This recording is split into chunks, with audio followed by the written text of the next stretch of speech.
นอบน้อมยังกุลพระติธาไรรัตนะผ่านแผ้วพระเกี้ยวเจ้าตั้งสามประการหมายมีพระพุทธพระธรรมพระสงฆ์อันเป็นสรณะที่เปิ่งของหมู่เฮาตั้งหลายขอกราบไหว้สาบุญญาปารมีธรรมท่านอาจารย์ท่านพระครูอภิวัฒนวิกรมเจ้าอาวาสวัดปากตางเจริญ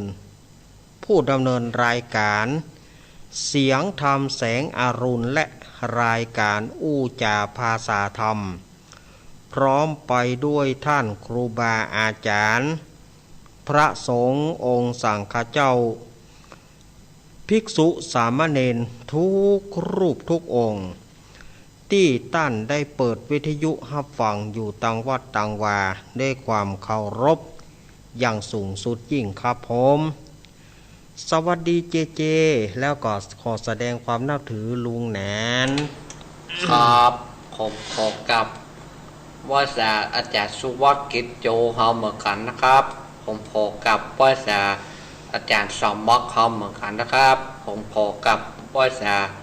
ตุปิหนุ่มบอดไฟหินเฮาเหมือนกันนะครับผมขอกับว่าษาเน้นตะวันเหมือนกันนะครับผมขอกับว่าษาเน้นนัดเฮาเหมือนกันเนาะผมขอกับสวัสดีกำนันหนุ่ยเฮาเหมือนกันเด้อสวัสดีพี่ทิศสมัยบ้านดอนตาลแม่ริมเฮาเหมือนกันเด้อสวัสดีพี่ทิศสมัยบ้านดอนตาลแม่ริมคนงามบ้านดอนตาลแม่ริมเฮาเหมือนกันนะครับผมขอกับสวัสดีกัดก้อมเฮาเหมือนกันเด้อกัดแม่บุญกัดก้อมเฮาเหมือนกันนะครับแม่แดงเนาะแม่แดงตะล่อมนะครับแม่แดงตะล่อมเฮาเหมือนกันนะครับหอยที่ฟองขึ้น104ในเวียงนี้ผมฝากสวัสดีทุกคนเด้อครับถ้าหอยฟองขึ้น104ในเวียงฝ่ายหินในเวียงนั่นเนาะวัดฝ่ายหินขึ้น104วัดฝ่ายหินในเวียงผมขอสวัสดีทุกคนเลยครับผมขอสวัสดีบ้านหลวงนานอาคมเตสนามเหมือนกันนะครับสวัสดี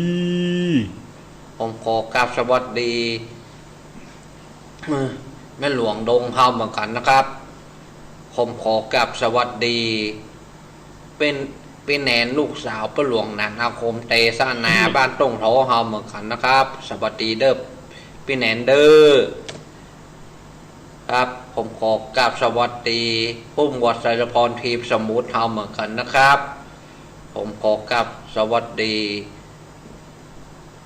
แม่ครูแสงเอ้ยเฮาเหมือนกันนะครับสวัสดีแม่ครูแสงเอ้ยบ้านมะขามหลังท่อมเฮาเหมือนกันนะครับผมขอกราบสวัสดีแม่เพจคนสู้ชีวิตเกินแสนนักนะครับผมขอสวัสดีป้าซอกเฮาเหมือนกันเด้อสวัสดีหนุ่มผาจ้อเฮาเหมือนกันนะครับสวัสดีหนุ่มผาจ้อบ้าน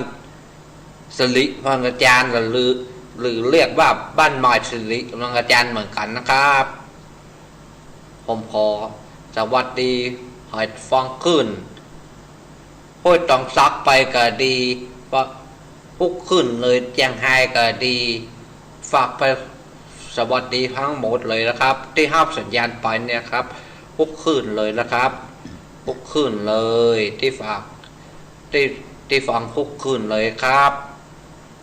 พุกขึ้นเลยแม่แจมก็ดีถ้าไม่แจมภาพสัญญาณนี่ผมคนนี้สวัสดีเหมือนกันหมายมนทาผมขอว่าสาตุปีใหม่วัดหมายมนทาหมู่3เฮาเหมือนกันนะครับตุปีใหม่วัดมนทาหมู่3เฮาเหมือนกันเด้อสวัสดีว่าสาตุปีใหม่เฮาเหมือนกันนะครับตุปีใหม่เฮาเหมือนกันเด้อถ้าตุปีใหม่เปิดที่อุทธรฟังนี่ก็ดีผมฝากสวัสดีอุทธรตาใจเฮาเหมือนกันนะครับอุทธรตาใจที่นอนวัดหมายมูลทาหันนะครับ ลูกหลานคนนี้สวัสดีเหมือนกันเด้อลูกหลานตาน้องดำนี่ฝากสวัสดีอุทธรตาใจเฮาเหมือนกันนะครับครับผมก็ขอกลับสวัสดีครับ ขอเจริญปอนคณะสัทธาญาติโยมศรัทธาสาธุชนคนดีเฮาทุกท่านมาแล้วเนอ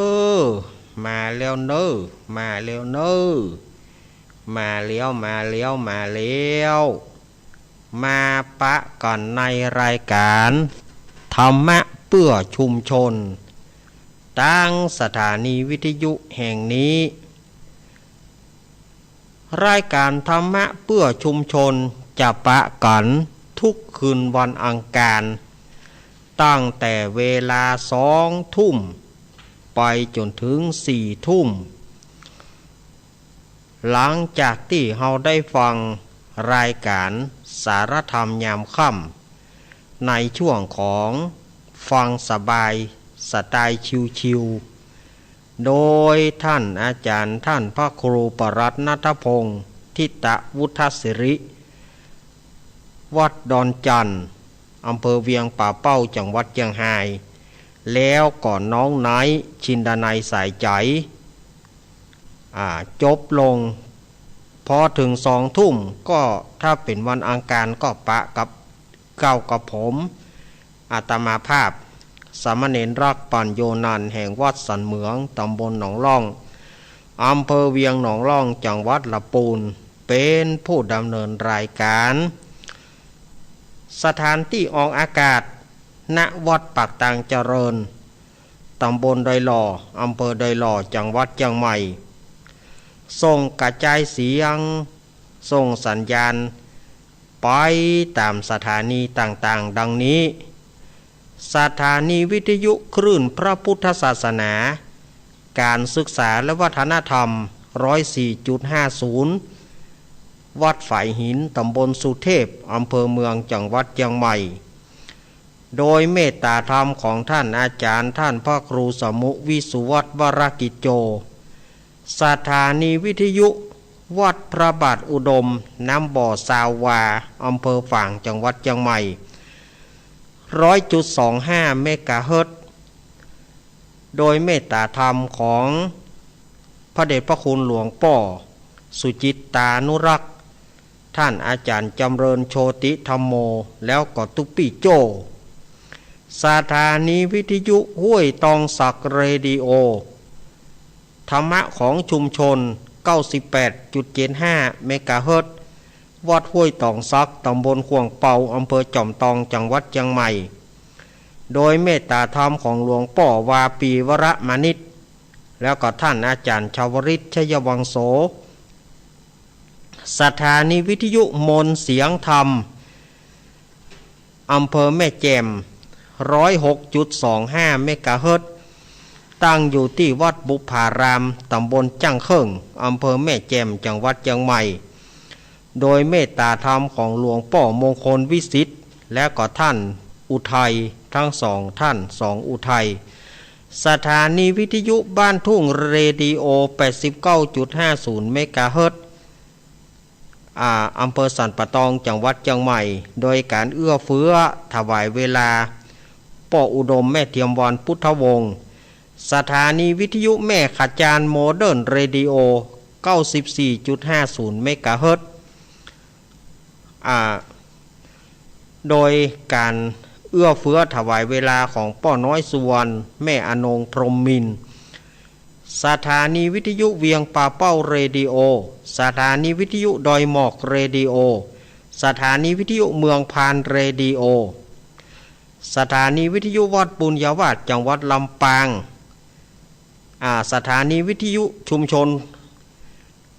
สถานีวิทยุชุมชนคนเมืองลี้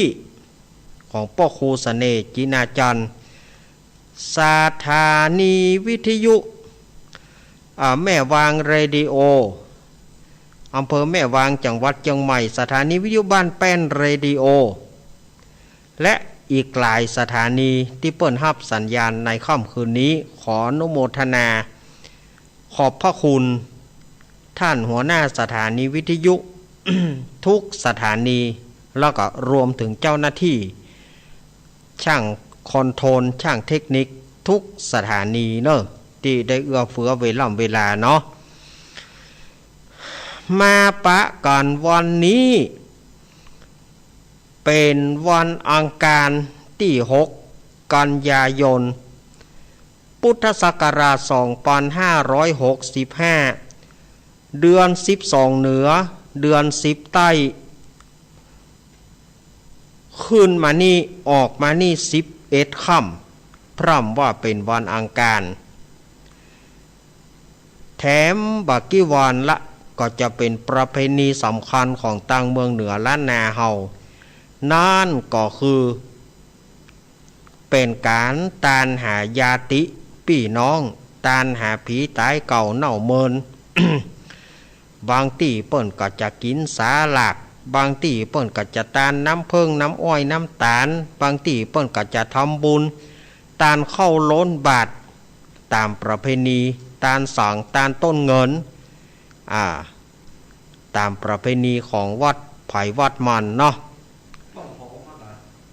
แล้วไปแล้ววัน8เข้ามานั้นละ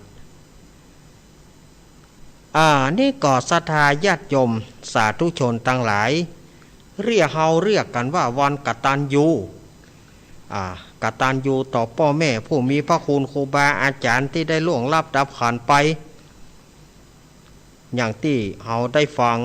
ตะกี้ก็ได้ฟังท่านอาจารย์ท่านพระครูณัฐพงศ์เปิ้นก็ได้เตศทำเปตตะพลีไปเป็นที่เรียบร้อยเนี่ยศรัทธาญาติโยมก็บ่ต้องได้สลั่งสังกาแล้วว่าโอ้ผัวตานฮื้อเมียบ่ได้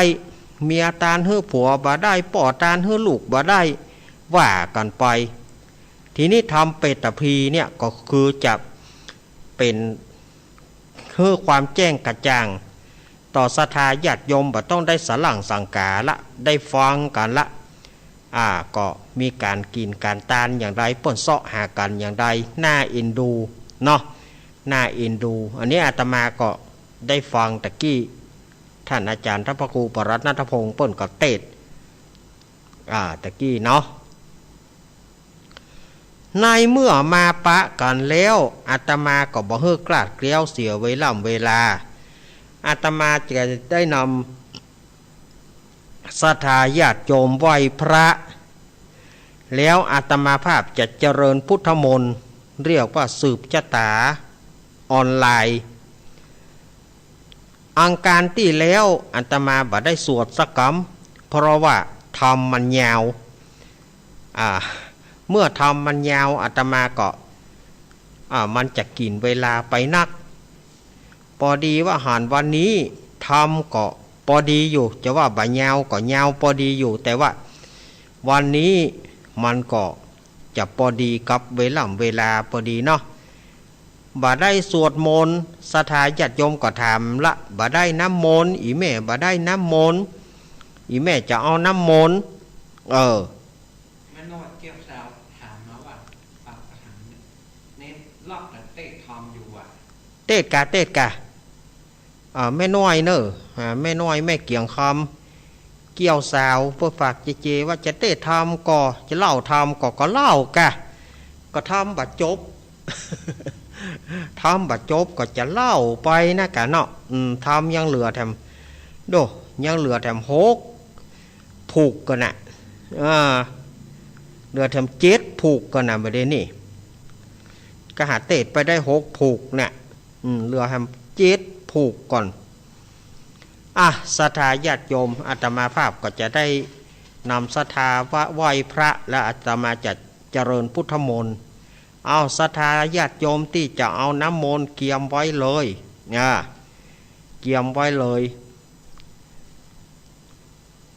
เกียมไว้เนอะท่านที่จะเอาน้ำมนต์อาตมาจะสวดมนต์ปอประมาณแล้วก็จะได้เล่าธรรมจากเล่าธรรมแล้วก็จะประกาศข่าวสารงานบุญบริการประชาชนแล้วก็จะมากำนั้นก็จะอู้สาระสักน้อยก็จะก้อยเปิดสายเนาะใจเย็นๆเนาะเอาละป้ออุ้ยนานท้ามาเลย อุ้ยนานทามาอุ้ยนานจุดเตียนเนอะจุดเตียน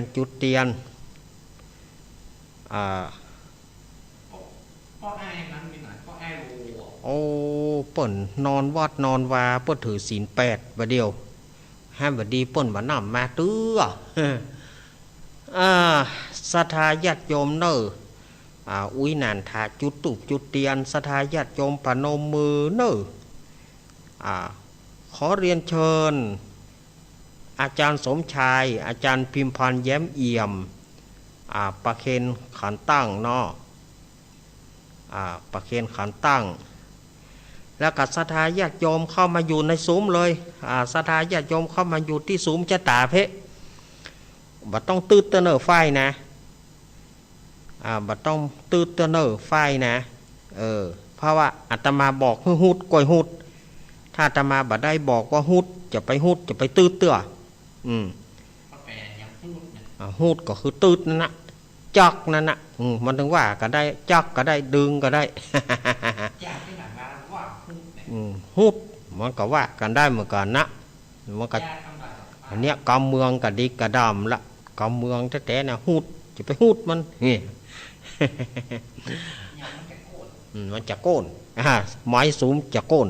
ไม้กำไม้ขวดจะโกนศรัทธาญาติโยมเมื่อพร้อมแล้วท่านที่จะเอาน้ำมนต์เนอะจะเอาน้ำมนต์ก็เกียมน้ำไว้ไผ่ไว้มานเนอะน้องพิมพ์บ้านต่อเมืองรังน้องพิมพ์ฟังพะลุงอยู่ก่อน้องพิมพ์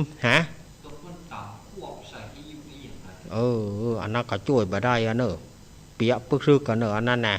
เกียมซื้อใหม่เถอะการหน้าก้อยฝังจีนี่กระถามอ่านกันนี้เนาะก็มันคว่ำอะไรใหญ่ใดมันก็ไปมีมันก็ดักปิ้งวันติดพวกก็ซื้อใหม่ชาทาญาติโยมเตรียมพร้อมแสงสีเสียงพร้อมไหว้พระเนอไหว้พระตัวก่อนแม่สุวรรณาเจียงใหม่ฟังอยู่ก่อนแม่สุวรรณาวันนั้นเปิ้นมาแวะเยี่ยมหาอาตมาภาพเปิ้นก็บอกว่าโอ้อีแม่ก็จะเอาน้ำมนต์นั่นเนอเกี่ยมไว้เนอแม่เนอนมมือกราบ1กราบ2กราบ3ไหว้พระเนออรหังสัมมาสัมพุทโธภควาพุทธังภควันตังอภิวาเทมิสวากขาโตภควตาธัมโมธัมมังนะมัสสามิ สุปฏิปันโนภควโตสาวกสังโฆสังฆังนะมามิเอาละอาตมาจะเริ่มสวดมนต์เจริญพุทธมนต์ปประมาณเนาะแล้วก็จะได้เล่าธรรมอย่างศรัทธาญาติโยมเห็นเนาะต่อไปเราฟังสวดมนต์ก่อนเนาะศรัทธาญาติโยมไปฟังใกล้ฟังเบื่อเถอะเนอะนะโมตัสสะภะคะวะโตอะระหะโตสัมมาสัมพุทธัสสะนะโมตัสสะภะคะวะโตอะระหะโตสัมมาสัมพุทธัสสะนะโมตัสสะภะคะวะโตอะระหะโตสัมมาสัมพุทธัสสะพุทธังสารนังกัจฉามิธัมมังสารนังกัจฉามิสังฆังสารนังกัจฉามิทุติยัมปิพุทธังสารนังกัจฉามิทุติยัมปิธัมมังสารนังกัจฉามิทุติยัมปิสังฆังสารนังกัจฉามิตติยัมปิพุทธังสารนังกัจฉามิตติยัมปิธัมมังสารนังกัจฉามิตติยัมปิสังฆังสารนังกัจฉามิอิติปิโสภะคะวะอะระหังสัมมาสัมพุทโธวิชาจารณะสัมปันโนสุขโตโรกาวิโตอนุตตโรปุริสธรรมสารถิสัทธาเทวมนุสานังพุทโธภควติสวากาโตภควตาธัมโมสันทิฏฐิโกอาการิโกเอหิปัสสิโก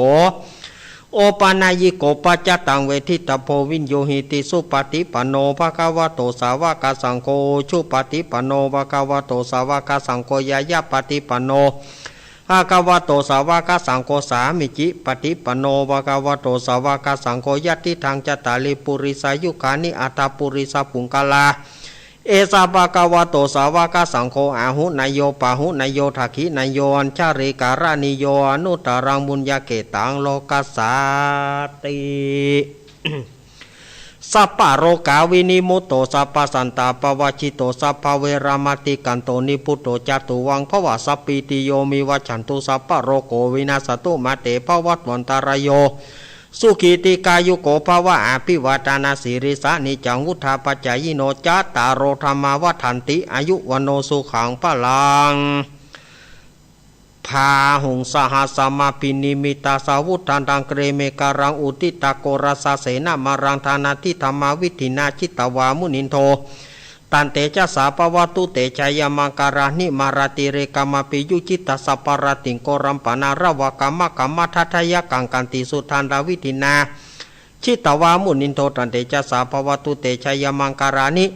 นารากิริงกาชาวราติมาตาปุตังดาวกิจกรรมสานิวาสุธารุนันตังเมตัมปุเสกาวิธินาจิตวามุนินโทตันเตชะสาปวัตุเตชยมังการานิอุกิตากากาเดียตาสุธารุนันตังตาวันติโยชนะปะทังกุริมาระวันตังเอติปิสังกตามโนจิตวามุนินโทตันเตชะสาปวัตุเตชยมังการานิกัตตวานาคาธามุตตารังเอวากปินิยากินจายาทุทวัจจลังชยกายะมันเจสันเตนะสุมาวิตินาจิตวามุนินโทตันเตชะสาปวัตุเตชยมังการานิ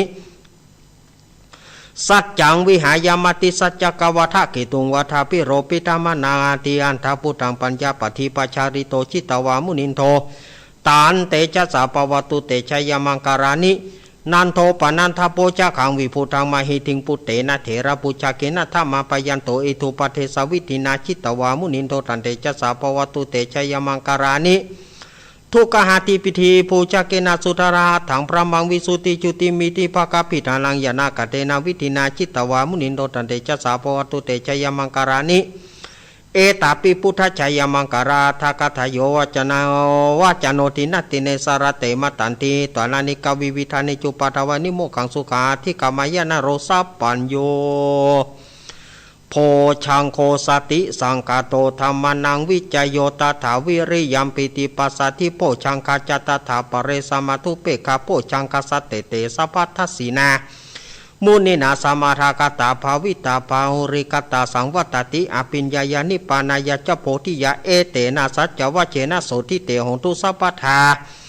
เอกสมิงสมาเยนะโถโมกาลานันจักสปังกิลาเนทุกิเตทิสวาโพชังเคสตะเทสยิเตจตังอภินันติตัวโรกามุจิงสุตังกันเนเอเตนะสัจจวเจนะโสทิเตหงตุสัพพทา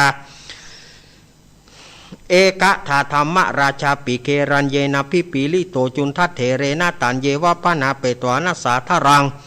สมโมทิตวาจาอาปาทาตัมหาวุฒาสิฐานะโสเอเตนะสัจวเชนะโสทิเตหนตุสัพพทาไปนาเตจาอาปาทาตินานัมปีมเหสีนังมหาหาตกิเลสวะปตานุปติธรรมตังเอเตนะสัจวเชนะโสทิเตหนตุสัพพทา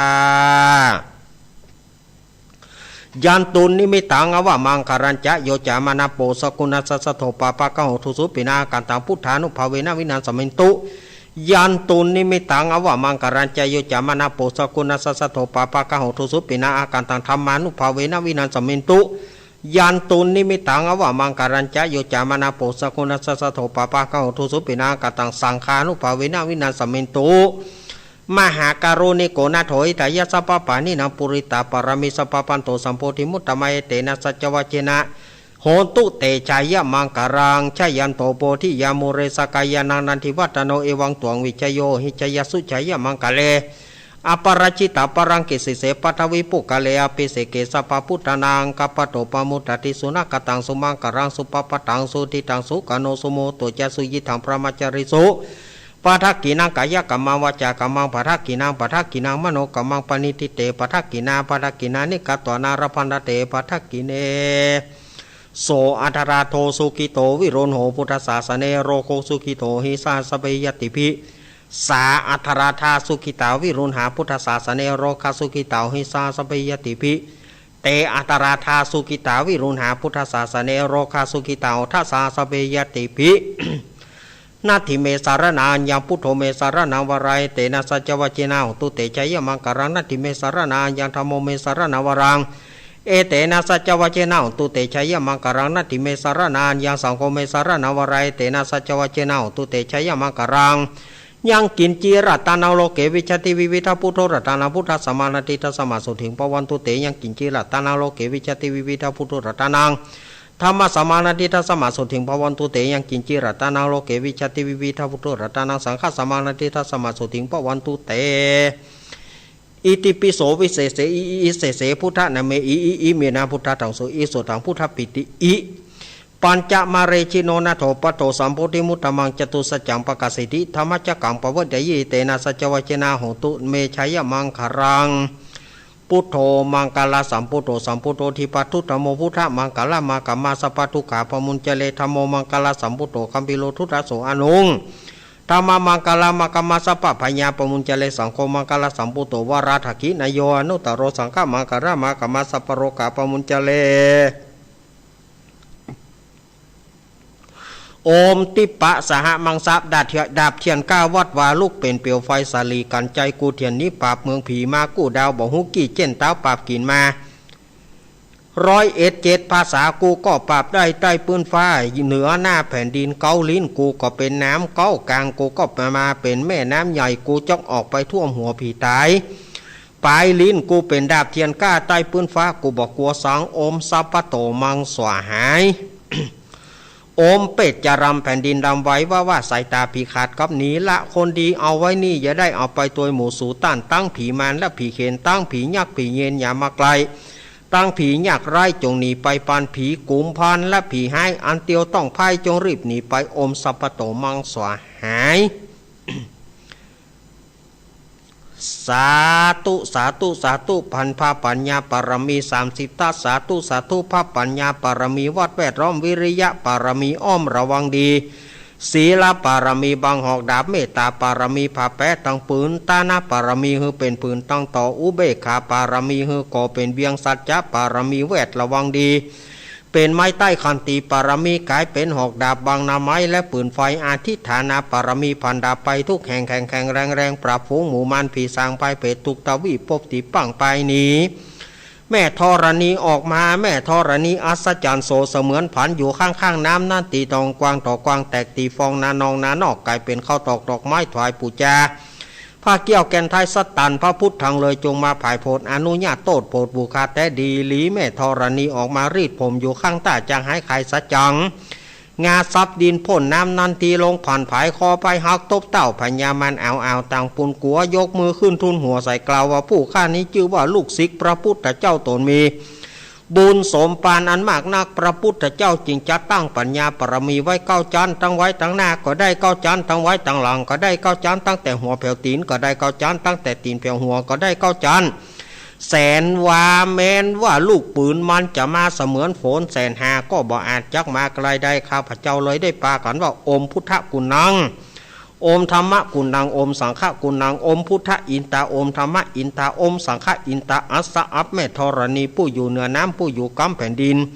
การข้าได้ระลึกคิดถึงคุณพระปิตาคุณพระมารดาคุณครูบาอาจารย์คุณเทวบุตรเทวดาและคุณพระแก้วเจ้าทั้ง3ประการคือคุณพระพุทธคุณพระธรรมคุณพระสงฆ์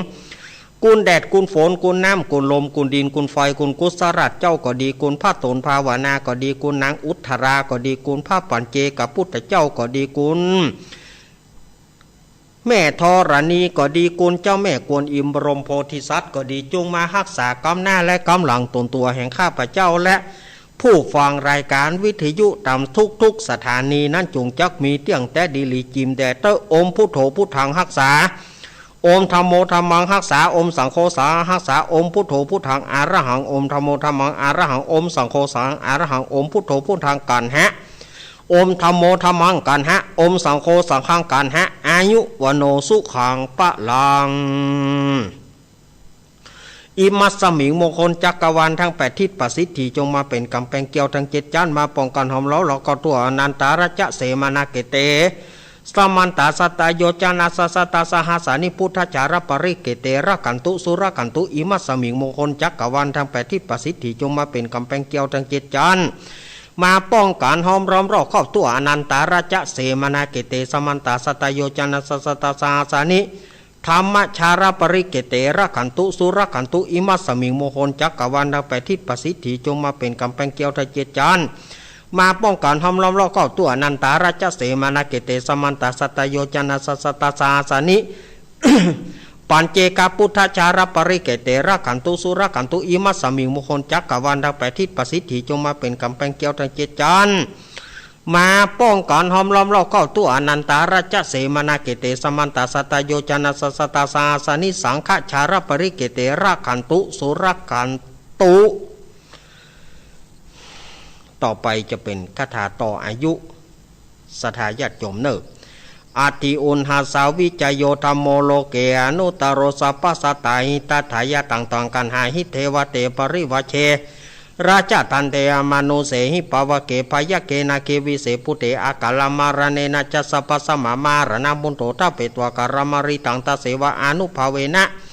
โหนตุเตโวสุขิสถาสุทัสสีลังสมาทายะธรรมังสุจาริถังจเรตเสวะอนุภาเวนะโหนตุเตโวสุขิสถาลิกิตังกินจิตังภูชังธารนังวัจจานังกรงปริสังเทสนังสุตตสายุปวัตติสักกัตวพุทธารตังนาสถาองธรรมวรหิตังเทวมนุสนาบุตรเตเจนะโสเทนานาสันตุปัตวาสเปตุขาวปัสมินตุเตสักกัตวธรรมารตังโอสถาองธรรมวรังปริราหุปัสมานามาธรรมเตเจนะโสเทนานาสันตุปัตวาสเปปยาวปัสมินตุเตสักกัตวสังการตังโอสถาอุตมวราหุนายังปะหุนายังสังฆเตเจนะโสทินานาสันตุปัตวาสเปโรกาอุปสมินตุเตอินทชาตาเทวชาตาพรหมชาตามหาพรหมชาตาอิสีชาตามหาอิสีชาตามุนีชาตามหามุนีชาตาปุริสชาตามหาปุริสชาตาจักรวัติชาตามหาจักรวัติชาตาพุทธชาตาปัจเจกพุทธชาตาอรหันตชาตาสัพพสิทธิวิชาตารานังชาตาสัพพโรกาจาริยานังชาตาสัพพโรกาธิปติยานังจตายเตนะสัจวเจนะตุยหังสุวัติอนตุตุยหังสวหายะ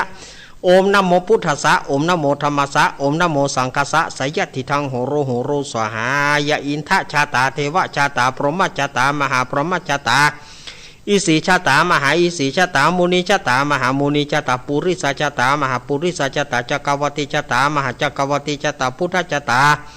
ปัจเจกพุทธจตาระหันตาจตาสัพพสิทธิวิจตารนังจตาสัพพโรกาจาริยานังจตาสัพพโรกาธิปติยานังจตาเตนะสัจวเจนะตุยังสุวัติอนตุตุยังสายะโอมนะโมพุทธัสสะโอมนะโมธรรมัสสะโอมนะโมสังฆัสสะสยติทังโหโรโหโรสหายะอินทชาตาเทวชาตาพรหมชาตามหาพรหมชาตาอิสีชาตามหาอิสีชาตามุนีชาตามหามุนีชาตาปุริสชาตามหาปุริสชาตาจักรวัติชาตามหาจักรวัติชาตาพุทธชาตาปัจเจกพุทธชาตาอรหันตชาตาสัพพสิทธิวิชาตารานังชาตาสัพพโรกาจาริยานังชาตาสัพพโรกาธิปติยานังชาตาเตนะสัจวเจนะตุยหังสุวัติอนตุตุยหังสหายะโอมนะโมพุทธัสสะโอมนะโมธรรมัสสะโอมนะโมสังฆัสสะสยติทังโหโรโหโรสหายะปุตตกาโมละเพปุตตังธนกาโมละเพทนังอัตถิกายเยกายะยายะเทวนัง ปิยตังสุตวาอิติปิโสภควายมราชาโนท้าวเวสสุวรรณโนมรณังสุขังอรหังสุขโตนะโมพุทธายะจายาสานากาตาพุทธาเชตวามารังสาวาหานังจตุสัจจังสพังรสังเยปิวิงสุนาราสาภาตันหังการตโยพุทธาอาตาวิสตินายกาสเพปฏิติตาไมหามาราเกเตมุนิสารสิเสปฏิติโตไมหังพุทโธธรรมโมทวิโรจเนสังโฆปฏิติโตไมหังอุเรสปะกุณาคารโรอัฏฐเยเมอนุรุโธสารีบุตโตจัตถกิเนโกนทันโยปิติปกาสมิงโมกการโนจวามะเกทักกิเนสาวะเนไมหังอาสุงอนันทารหุโรกัสสะปุจจามหานาโมภาสุงวมาโสทะเกเกสันเตปิติปกาสมิงสุริโยวะปะพังคารโรนิสิโนสิริสัมปันโนโสปุยวิโสพิโตมุนีปุงกาโวกุมาลากัสสะปุเทโรมเหสิจิตตวัฏโกโสไมหังวัฏเนเนจังปฏิตัสสิกุณาคารโร ปูนโนอังกุริมาโรจาอุบารินันทศิวริเถระปัญจัยเมชาตานรเตเตียระกะไมมาเสสสิติมหาเถระวิชิตาชินะสาวกาเอเตสิติมหาเถระจิตาวันโตจิโนรสาจารันตสีระเตเจนะอังกามังเคสุสันติตารัตตานังปุระโตอสิทักกิเนเมตาสุตกังทัชคังปัจจโตอสิวเมอังกุลิมารากังกันทะโมระปริตัญจาอาตานาติยสุตกากาเสชาตนางอาสิเสสปะกาลสันติตาชินานาวรสัญยุตสัตตปการรังกตาวตาปิตาทิสัญชตาพายรจันตุปัตวาเสสาวินายังยตุอนันตชินเตจสาวสโตเมสกิเจนะสัทธาสัมพุทธาชินปัญชรมัจฉัมหิวิหารันตังมหิตาเรสัทธาปริตุมังสเปเตมหาปุริสัสภัยเจวมันโตสุกุโตสุรโคชินานุภาเวนะชิตุปัฏฐโวธรรมานุภาเวนะชิตาริสังโฆสังฆานุภาเวนะชิตันตรายโยสัทธามานุภาวปริโตจารามิชินปัญชเรติสัพพพุทธานุภาเวนะสัพพธรรมานุภาเวนะสัพพสังฆานุภาเวนะพุทธรัตตานังธรรมรัตตานังสังฆรัตตานังตินังรัตตานังอานุภาเวนะจตุรสีติสหัสธรรมกันธานุภาเวนะปิตกัตตยานุภาเวนะ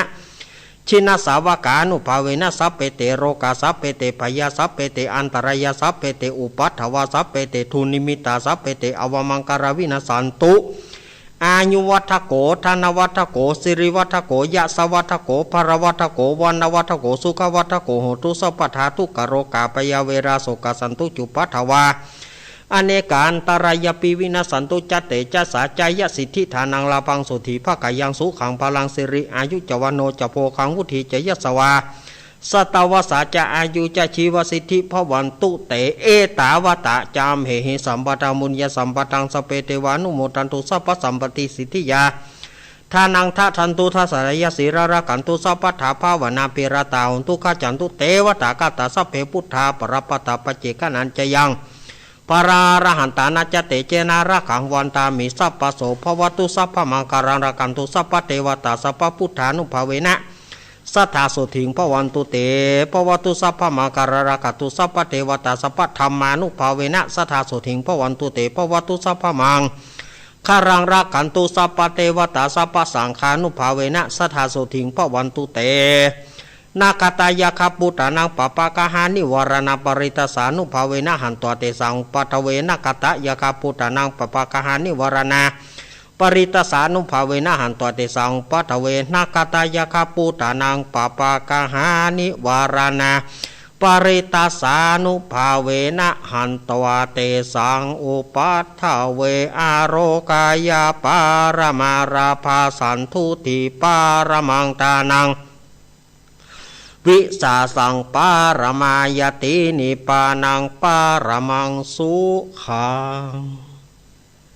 อ้าวจบไปขั้นหนึ่ง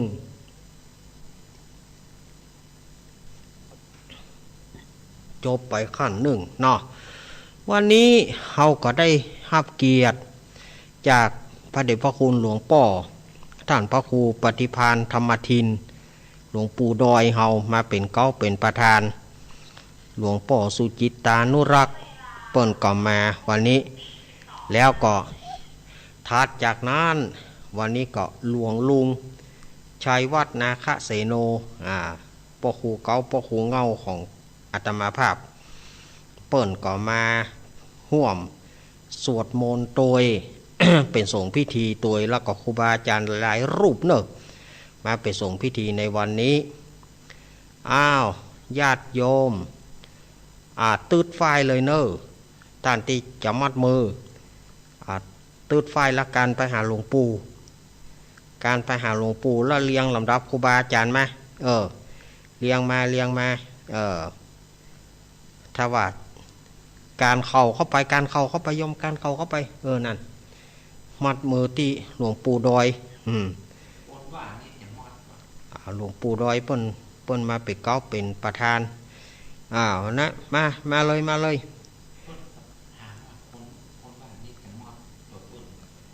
ัดกะเดียวก่อนเอามาเลยมาเลี้ยงมาหาครูบาอาจารย์มาถึงเน้นมาถึงเน้นเน้นก็มัดมือเปิ้นเน้นถือไฟไว้กะเน้นถือไฟไว้น่ะ เออเน้นนี่บะจอมนะมาถึงเน้นเข้ามานะมาลำดับสัทธาญาติโยมโคตรมาหามาถึงเน้นหลายๆรูปมานี่นะอายุได้ไฟก่อนมดเนาะได้ไฟเอามาส่งมาตืดแล้วส่งมาหาครูบาอาจารย์ส่งมาถึงเน้นมาส่งมาน่ะเอามัดมือเนอะพุทโธมังกาลาสัมพุทโธทิปทุตตโมพุทธมังกาละมากามาสปะทุขาปมุญเจเลธรรมโมมังกาลาสัมพุทโธคัมภีโลทุทธโสอนุงธรรมะมังกาละมากามาสปะพญาปมุญเจเลสังโฆมังกาลาสัมพุทโธวราถคินายโยอนุตตโรสังฆมังกาละมากามาสปะโรกาปมุญเจเลสัพเพพุทธาปรปัตตาปเจกานันจะยังพรังอรหันตานาจเตเจนาระขังวันตามิสัพปโสสัพเพธรรมาปรปัตตาปเจกานันจะยังพรังอรหันตานาจเตเจนาระขังวันตามิสัพปโสสัพเพสังฆาปรปัตตาปเจกานันจะยังพรังอรหันตานาจเตเจนาระขังวันตามิสัพปโสสาธุ เอาละต่อไปก็จะเป็นการพรมน้ำมนต์วันนี้หลวงปู่ดอยหลวงปู่ท่านพระครูปฏิภาณธรรมทินเปิ้นจับพระผายน้ำมนต์เนอสถาญาติโยมฮับน้ำมนต์จากหลวงปู่เนอชะยันโตโพธิยาโมเรสากายานังนันติวัตตานโนเอวังตวังวิจัยโยโหหิชัยยาสุชัยยามังกาเลอาปาราชิตาปรังเกสีเสปัฏฐาวิปุงกาเลอภิเสเกสาปปุตตานังคาปโตปโมตเตสุนักตังสุมังกาลังสุปะภาตังสุหุติตังสุกาโนสุโมโหโตจาสุจิตตังพระมาจาเรโสปทักกีนังกายะกัมมังวาจากัมมังปทักกีนังมโนกัมมังปนิทิเตปทักกีนาเนกาตวานาราพันธาเตปทักกีเนสาตุเอาละอันนี้ก็จบไปแถมขั้นตอนหนึ่งยังบักเกนเตอร์อาตมาจะลวดเล่าทำก่อน อาตมาจะเตะทำแล้วเล่าทำก่อนเย็นวันนี้ญาติบักเกเตอญาติโยมที่จะฟังพี่พิสมัยวันนี้เปิ้นขอลากิจ1 อังคารเนอวันนี้เปิ้นบอกว่าวันนี้พี่บอกพอค่อยสบายขอลากิจ1 อังคารเจ๊เอาทำไหมทำไม่ไหนไหนเพ่มันไปสอนอยู่เพนี่นะ ต่อไปเนี่ยอาตมาภาพก็จะได้เตะทำแล้วก็เล่าทำเพื่อสถาญาติโยมเนอะกำพร้างัวเขาตองผูกที่7เนอะวันนี้จะได้เตะผูกที่7มันมี14ผูกกันเนอะสถาญาติโยมถ้าอาตมาเตะผูกนี้ไปผูก7ก็เรือทำ7ก่อนเนอะ ดีสาบออกภาษาอ้อยๆบ่มัวเนาะมันถึงจะจบนะแต่ละผูกก่อนยาวเนอะเจ้าภาพหลักอย่างเป็นทางการป้อสมศักดิ์แม่สีเพนขาวเตี้ยอันนี้ก็สืบจะตาให้แม่เพนละเนอขอให้แม่เพนไปสะดุ้งตกอกตกใจอันใดก็ขอให้ขวัญมาเนอให้หนีดีมาเนอแม่เพนเนอแต่เจ้าเปิ้นว่าเกือบบดีรถจะปอดหัวสุมาเนอแม่เพนเนอขอให้ขวัญมา32ขวัญอยู่กับเนื้อกับตัวเนออาตมาลวดสืบจะตาให้ละเนอแม่เพนป้อสมศักดิ์แม่สีเพนขาวเตี้ยแม่ฟองคำจีนาอินายอเนกนางจินตนาพรน้องปลายฝนป้อผู้กองพรศักดิ์แม่คุณนายประนอมพรหมสุวรรณดีอันนี้เปิ้นก็จะขอตานไปหาป้อนอ อุ้ยน้อยปอนแม่อุ้ยเงินจีนาอิป้อสีแม่สอนขาวเตี้ยแล้วก็จะตานไปหาแม่อุ้ยจันผู้ร่วงรับดับขอนไปจะตานไปหาอุ้ยเกี้ยวอุ้ยอินเชื้อวงอุ้ยสุกอุ้ยทาจีนาอิป้อสอนชัยป้ออุ้ยคำแม่อุ้ยทาชัยกาวิน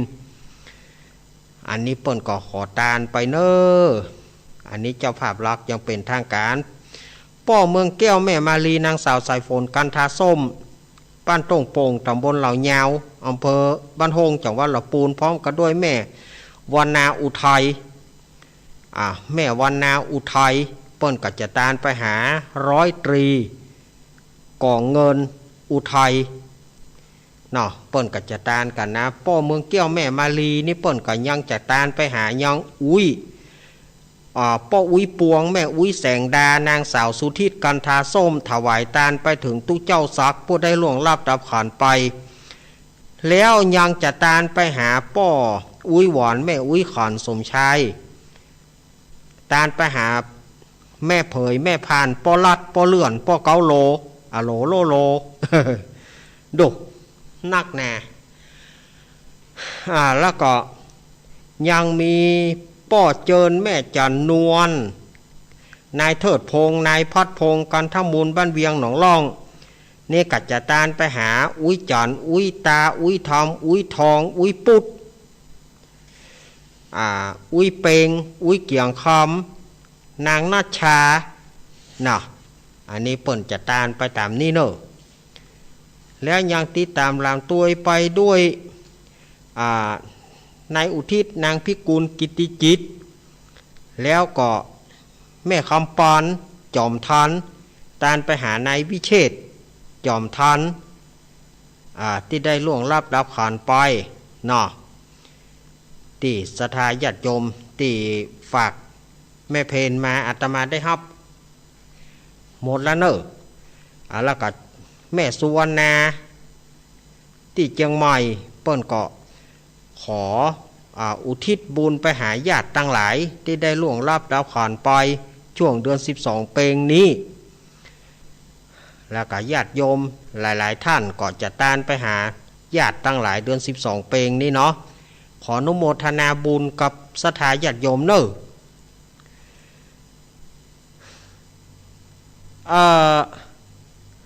ส่วนหนึ่งอาตมาภาพจะอุทิศบุญไปถึงจิตตะดวงวิญญาณของแม่ใบกุณกรบ้านหนองเจดีเนอะแม่ใบกุณกรอันนี้ก็แม่บ้านแฟนของป้อนานซิดกุณกรบ้านหนองเจดีพอดีว่าแม่ใบเปิ้นเสียชีวิตลงแม่ใบกุณกรเนาะอาตมาก็ขอเอาบุญนี้แผ่ให้กับแม่ใบเนอะแม่ใบกุณกรผู้ร่วงรับดับขันไปเนาะ เปิ้นเสียตั้งแต่เดือนแล้วเปิ้นก็หามาบอกนี่เพราะว่าจะอู้คือท่านเมื่อใดก็กัดอกก็เลยมากั้นใจบอกวันนี้ อาตมาก็ขอเอาบุญให้กับแม่ใบเนอะวันนี้อาตมาภาพก็จะได้มาเล่าเรื่องโกนะโลหะกำพร้างัวเขาตองผูกที่7ก่อนที่อาตมาจะเล่าผูกที่7นะอาตมาขอเท้าความผูกที่6แค่หน่อยผูกที่6ก็คือว่าเจ้ากำพร้ากับงัวเขาตองก็เจ้าพญาค่ำหัวเจ้าพญาก็ได้บนผีเล้ามูลเมืองมาเงี้ยเฮือกับเจ้างัวเขาตองโหนที่สุดงัวเขาตองก็ตายเพราะว่างัวเขาตองนี่ถูกปิดของผีเล้ามูลเมืองเมื่อผีเล้าเมื่องัวเขาตองตายเขาก็ปาดกินไปกินเขาก็เอาไปกินหนังพ่องก็เอาไปยำพ่องก็เอาไปแกงใส่บอน พ่องก็เอาไปแปลงไงอย่างพ่องก็เอาไปแปลงหนังกองพ่องก็เอาไปจีเนาะหนังมันนะจีแก้มเหล้าหนังงัวจี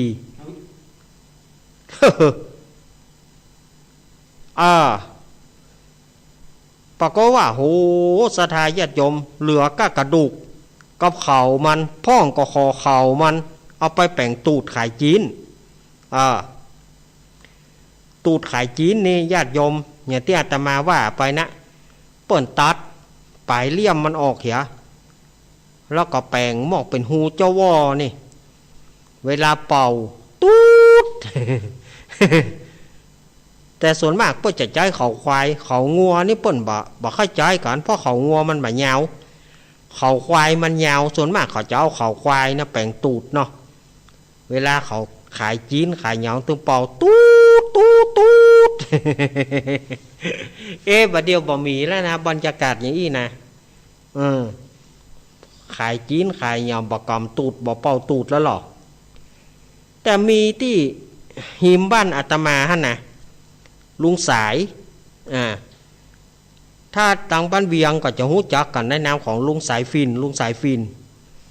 ลุงสายฟินนี่บ่ใจเขาควายแต่ใจใบเปล่าเอาใบเปล่ามาทักเหมือนกับเขาควายแล้วเอาเป่าลุงสายนี่บ่ได้เอาเขาควายอย่างพวกเราแปลงตูดนะเอาใบเปล่าเอาใบเปล่ามาทักมาสานกันเพื่อสานอย่างได้เพราะมันเหมือนเขาควายเปี้ยน่ะเวลาเป่าตูลูตูตูลูตูเสียงม่วนนะของลุงสายนะมีละตายไปเมินละลุงสายตังนี่เขาฮ้องว่าลุงสายฟินนะ ที่นี่ก็ปรากฏว่าเจ้ากำพร้าก็เก็บกระดูกไปเก็บกระดูกเอาไปไว้ที่นี่เปิ้นถามกรรมของเจ้างัวเขาตองเป็นกรรมอย่างเป็นพระอินทร์แต่ถึงต้องไปเกิดเป็นงัวก็เพราะว่าได้ตบหน้าแม่ตัวเก่าเพราะว่าแม่บอกให้ไปกาไปขายก็เลยตบตีแม่ตบหน้าแม่แล้วก็หนีไปพอสุดท้ายเปิ้นจับได้ว่าเหือบ่ยอมเคลื่อนเขาก็เลยจกไม้สั้นไม้ยาวก็ได้แก่เจ้ามิตะวินทุกะ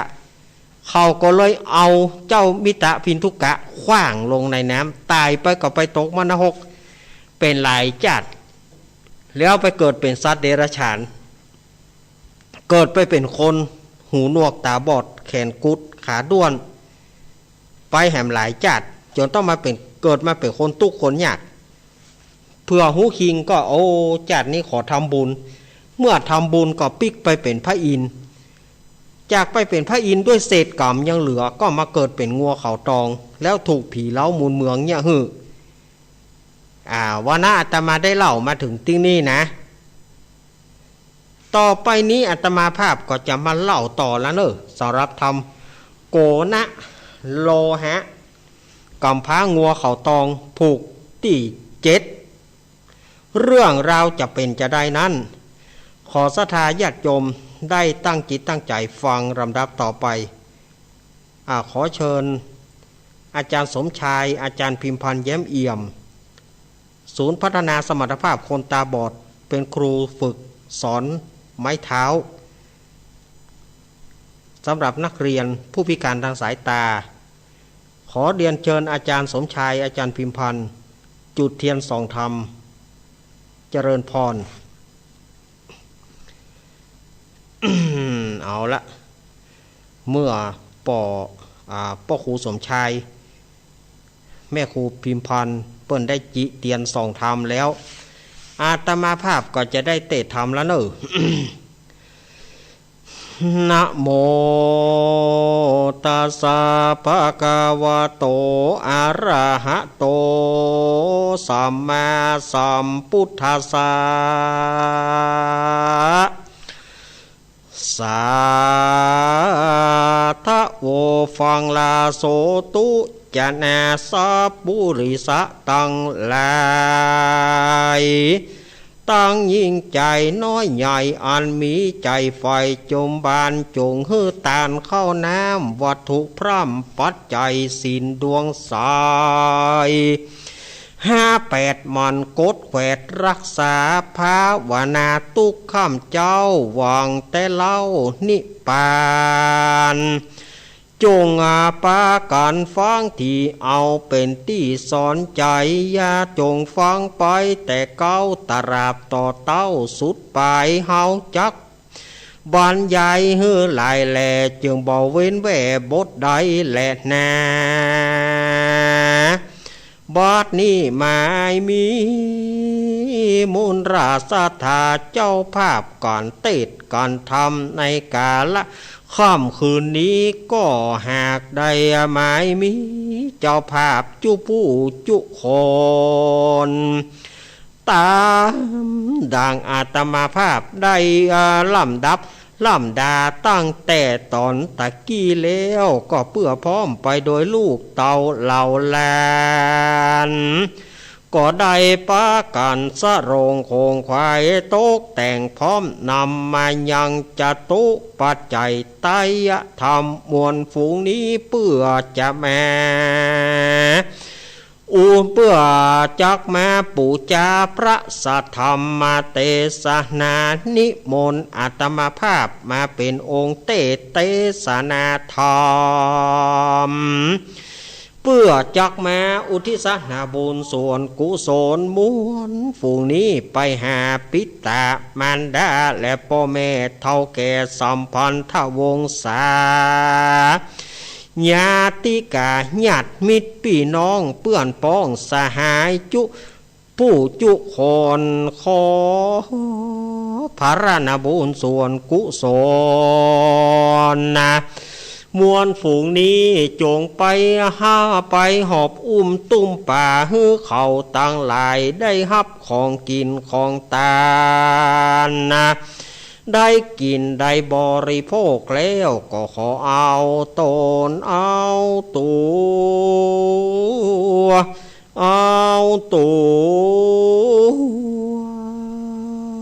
ขึ้นสู่สวงสวรรค์จันทร์ฟ้า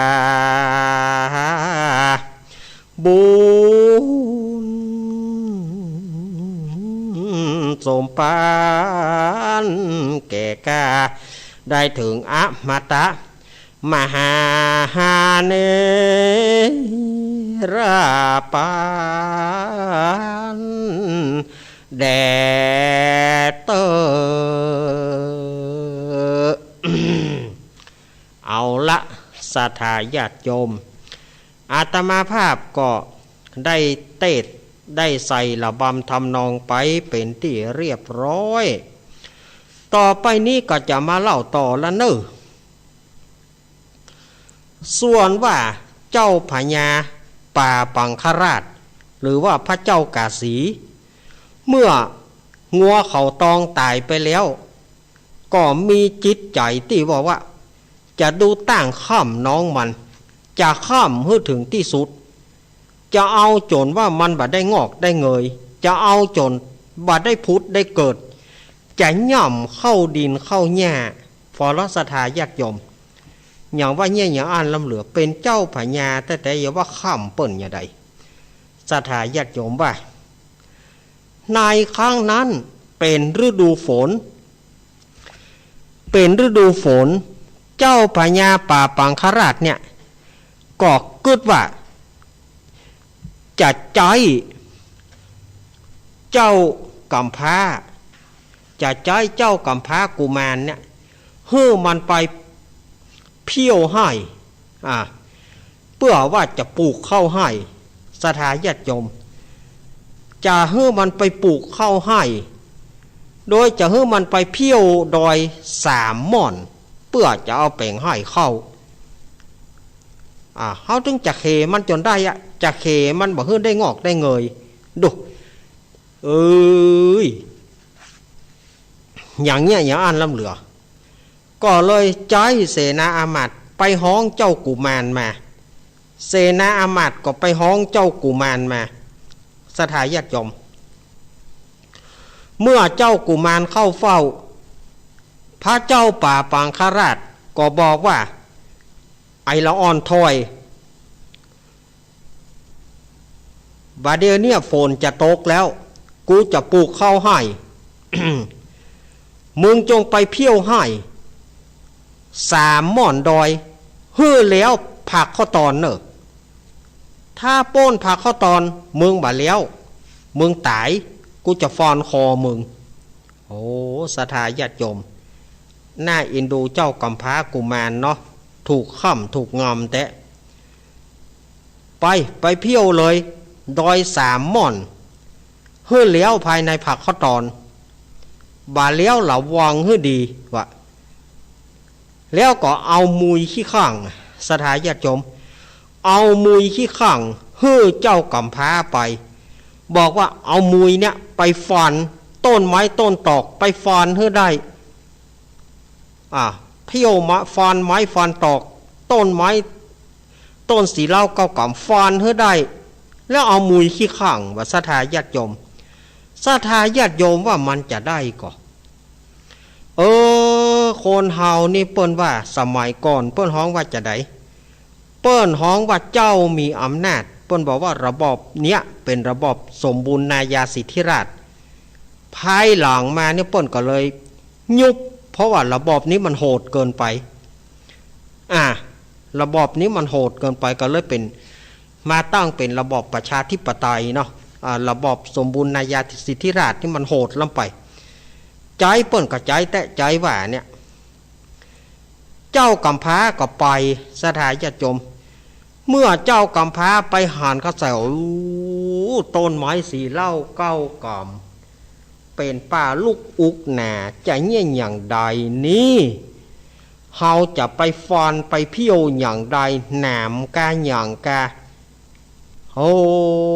จะเงี้ยอย่างใดเนี่ยเจ้าพญาก็อย่ามาค้ำแต่ค้ำว่าคนในโลกนี้ไผจะมีกรรมเต้าเฮามันเป็นกรรมไอ้อย่างเป็นล้ำเป็นเหลือเจ้าพญาถึงได้ค้ำเฮาค้ำแต่ค้ำว่ากรรมใบกรรมบดกรรมบสวะกรรมบวางกรรมบป่วยกรรมเกินล้ำไปเมื่อเจ้ากำพร้ากุมารก็เอามุยไปฟันต้นไม้สถานจะจมมันบาดใจมุยเล็กมันเป็นมุยขี้ข้างฟันบักมุยหักไปเหียสถาญาติโยมเหยมุยหักเจ้ากุมารก็เอามุยหักไปเหียแล้วเนี่ยได้จะเอาอันอย่างมาเพี้ยวนี่บ่มีอันอย่างมาเพี้ยวแล้วจะเนี่ยอย่างใดจ้าก็บ่ได้เจ้าพญาจะเอาหัวตายเนี่ยอย่างใดนี้กำฆ่ากำใบกำบอด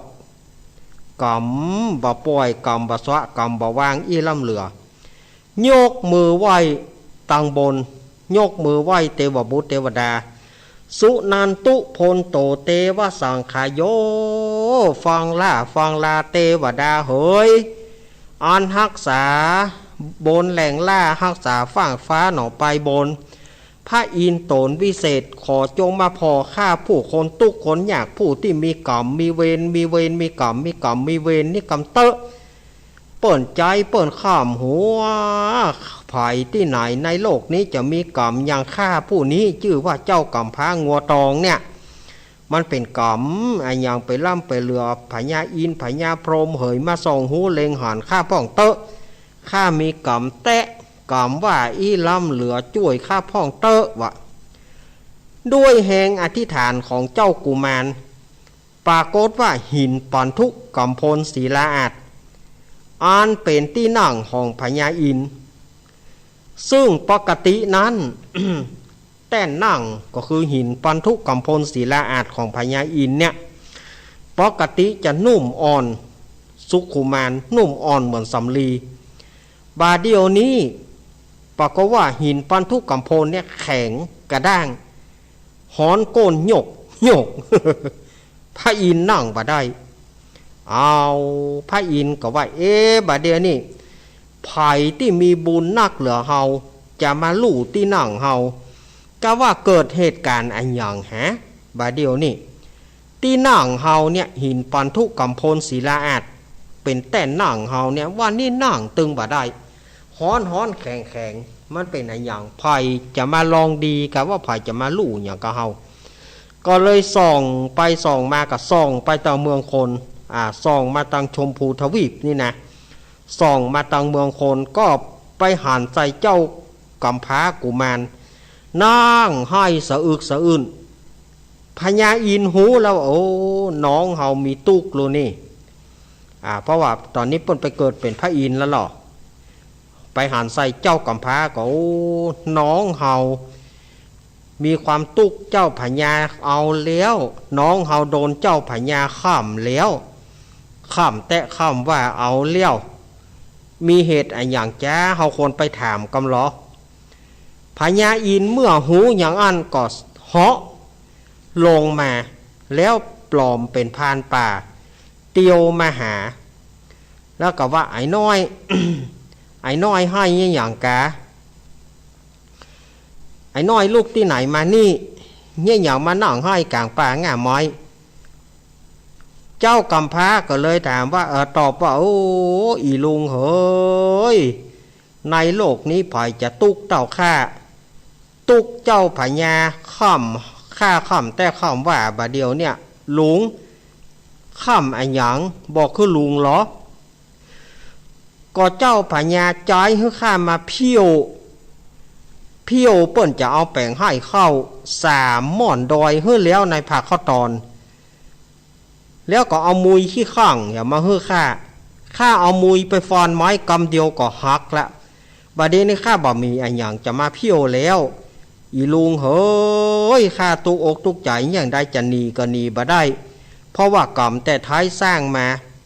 ท่านหนีเจ้าพญาก็จะเอาตายอย่างใดอีลุงก็จะมีวิธีพ่องก็หาเดี๋ยวนะลุงก็พอจะมีวิธีเฮ้ยพญาอินว่านะพญาอินก็เสกมนต์เพียงปรากฏว่าต้นไม้ต้นตอก3หม่อนดอยมดลึงพระอินทร์เพี้ยวให้หมดกวาดให้เรียบร้อยศรัทธาญาติโยมเนี่ยโคนดีผีก็คุ้มโคนโบราณเพิ่นว่าโคนดีผีคุ้มเสร็จเรียบร้อยก็พระอินทร์ก็บอกว่าเอาละเนอลุงเพี้ยวให้ไอ้ล่าละไอ้ล่ามต้องให้เนอลุงไปละว่าแล้วก็เหาะขึ้นไปโหเป็นว่าพระอินทร์ช่วยข้าสาธุพระอินทร์ช่วยข้าแล้วนี่เนาะเจ้ากำพร้าก็ปิกไปทูลให้พระเจ้ากาสีทรงทราบว่าบัดเดี๋ยวเนี่ยข้าพระองค์ได้เพี้ยวให้หมดแล้วแต่ที่ว่า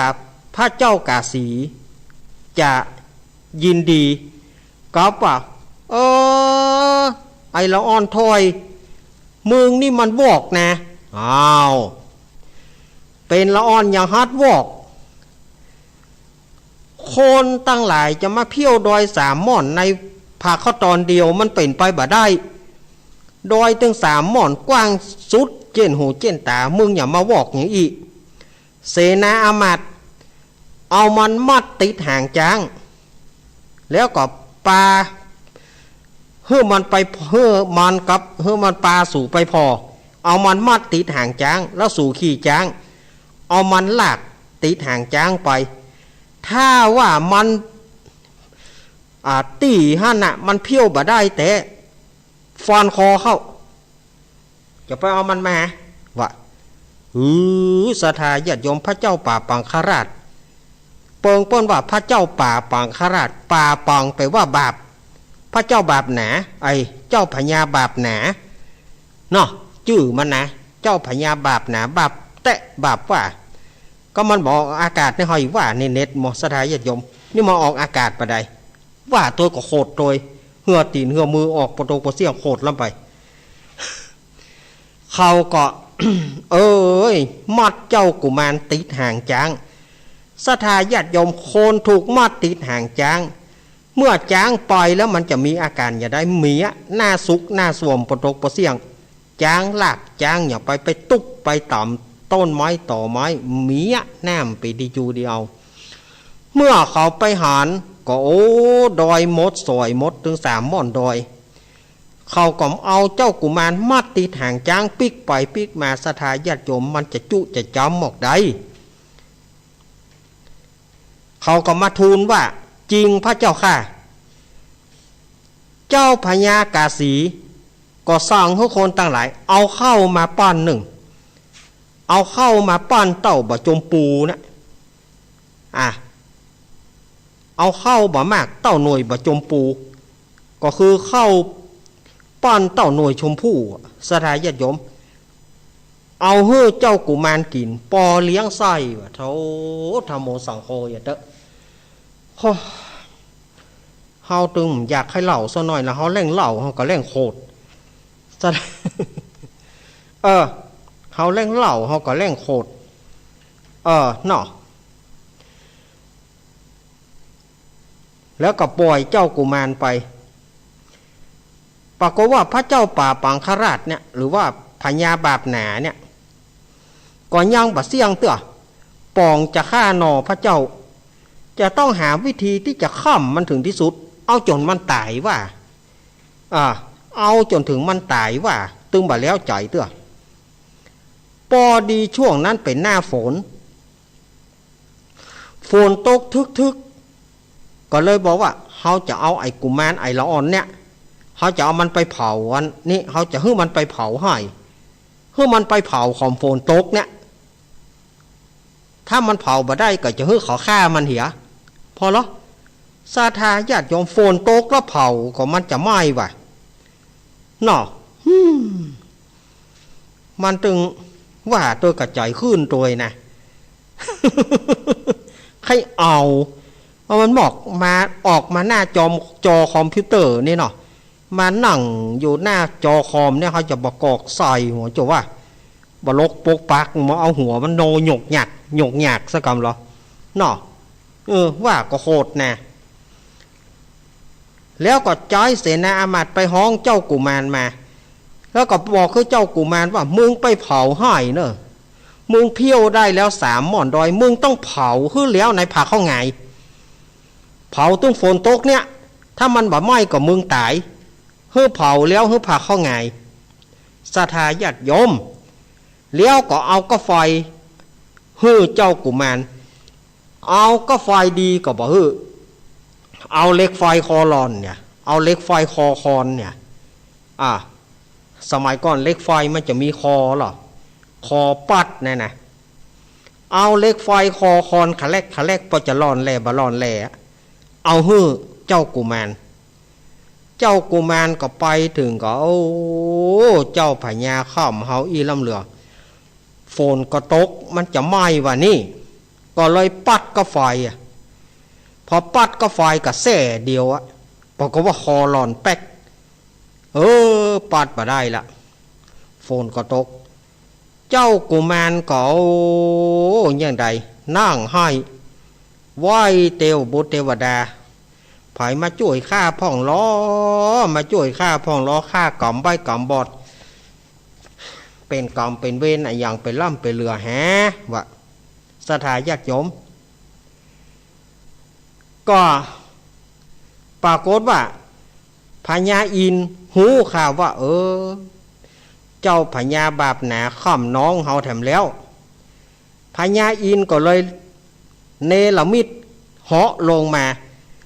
เพียวก็เสกมนต์เผาขี้โคขี้เหยื่อเรียบร้อยดอย3 ม่อนเจ้ากุมารก็ไหว้พระอินทร์แล้วก็อำลาขึ้นสู่ที่อยู่อำลาขึ้นสู่ในวังแล้วก็ไปทูลเจ้าพญาทรงทราบว่าบัดเดี๋ยวนี้เผาเรียบร้อยแล้วแทนที่เจ้าพญาจะยินดีกับว่าวอกเกิดเป็นละอ่อนฮาร์ดวอกเป็นคนขี้จุขี้ไล่ไผ่ที่ไหนจะมาเผาได้ในบัดเดียวนี้เอาเสนามัดมันติดห่างจางเพื่อไปพอศรัทธาญาติโยมเจ้ากุมารถูกมัดติดห่างจางแถมแล้วลากไปขลุกตุกตัก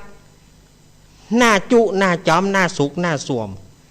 ศรัทธาญาติโยมเป็นได้เอ็นดูเจ้ากุมารเขาเอามัดติดห่างจางลากไป หัวไปตุบพ่องหน้าไปต่ำพ่องหัวจุหัวจ้ำประตกประเสียงมาถึงตอนนี้ทำมันก็จบ ทำผูกที่7มันก็จบซื่อนี่พอดีสดาญาติโยมโอ้ทำจบไปแล้ว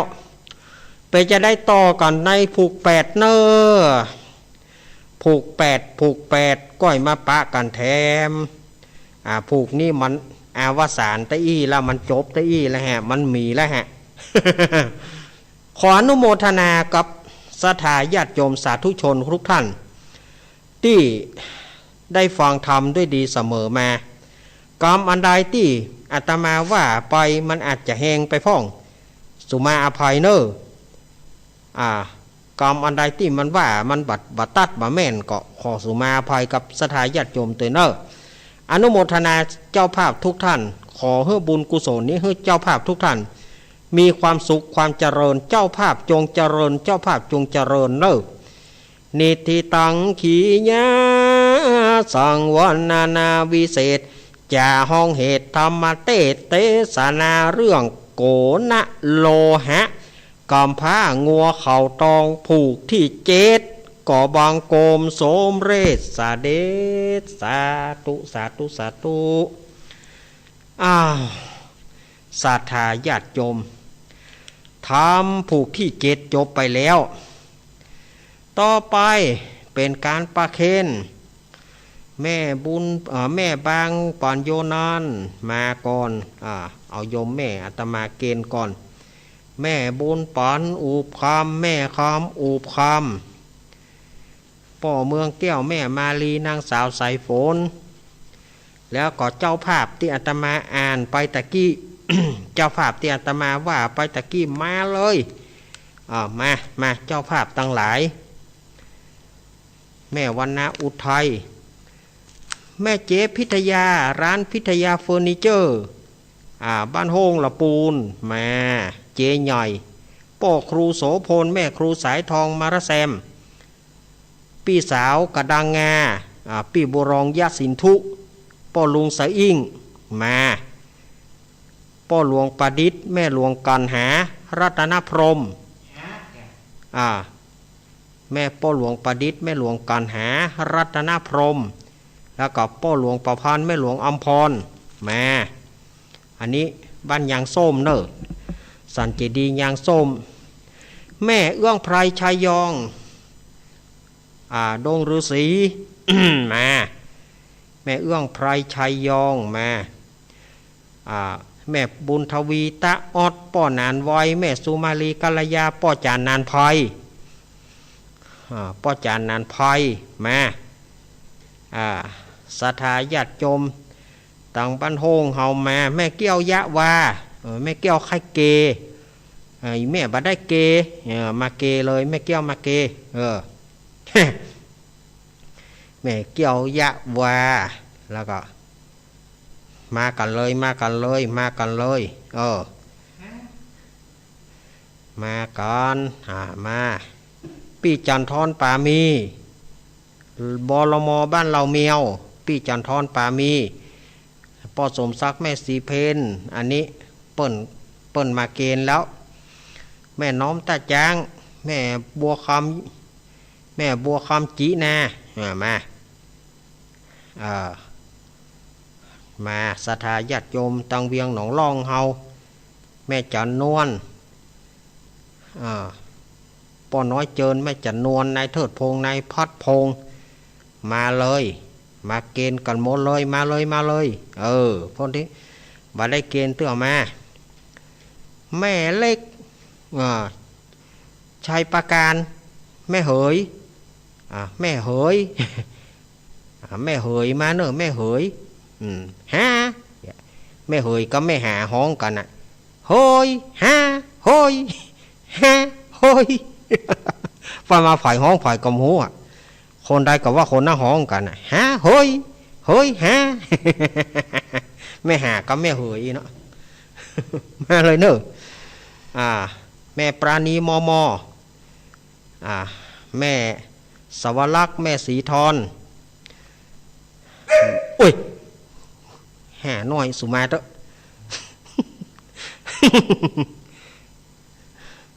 คนมา จะไปเนี่ยนะเมื่อค่ำเมื่อคืนนะจีมากันเลยมาแม่ปราณีมาแม่ปราณีตาตุ่มแม่ปราณีมแม่จันหอม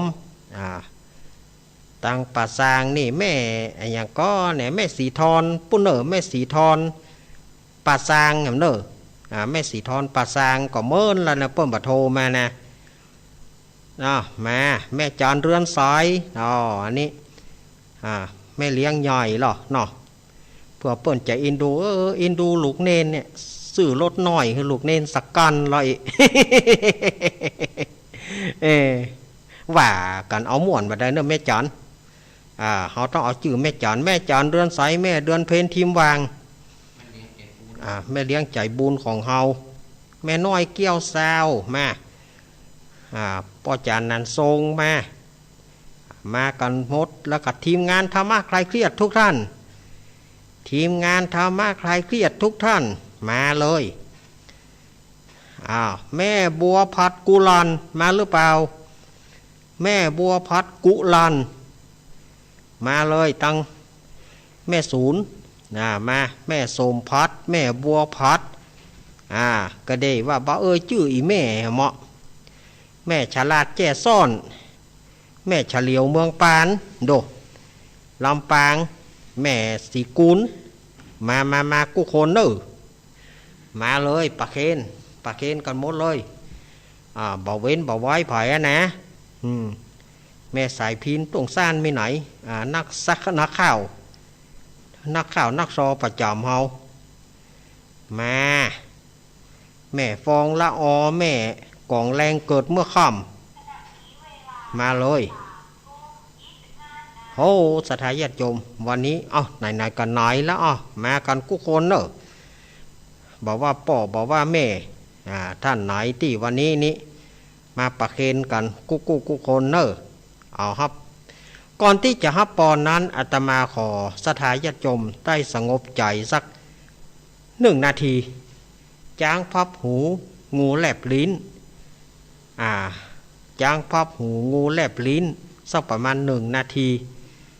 สถาญาติโยมเพื่อแล้วก็แผ่บุญให้กับญาติโยมตั้งหลายในช่วงเดือน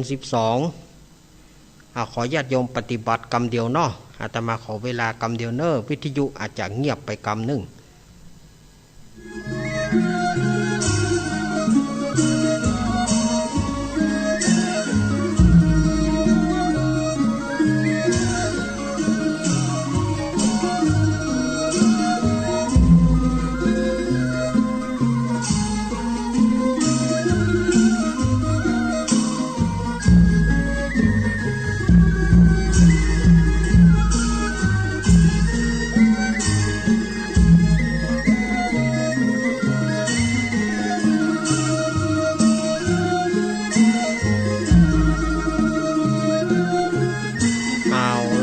ขอบคุณสถาญาติโยมเนอขอบุญนี้ไปรอดไปถึงตามที่ท่านได้ร่ำเปิงมากุคนเนอเอาละฝ่ายที่มีน้ำหยาดก็หยาดน้ำหรือว่าจะหยาดน้ำใจก็ได้เนอยะถาวาริวหาปุราปริปุเรนติสาครังเอวะเมวะอิโตทินังเปตนังอุปคปติอิชิตังปฏิตังตุมหังคิปะเมวะสมิสตุสัพเพปุเรนตุสังกปาจันโทปนารโสยะถามณีโชติรโสยะถาจายสิทธิทานังลาพังโสธีภกยังสุขังพลังสิริอายุจวันโนจะโพคังวุธีจะยะสิทธิพวันตุโวสปีติโยมิวัชันตุ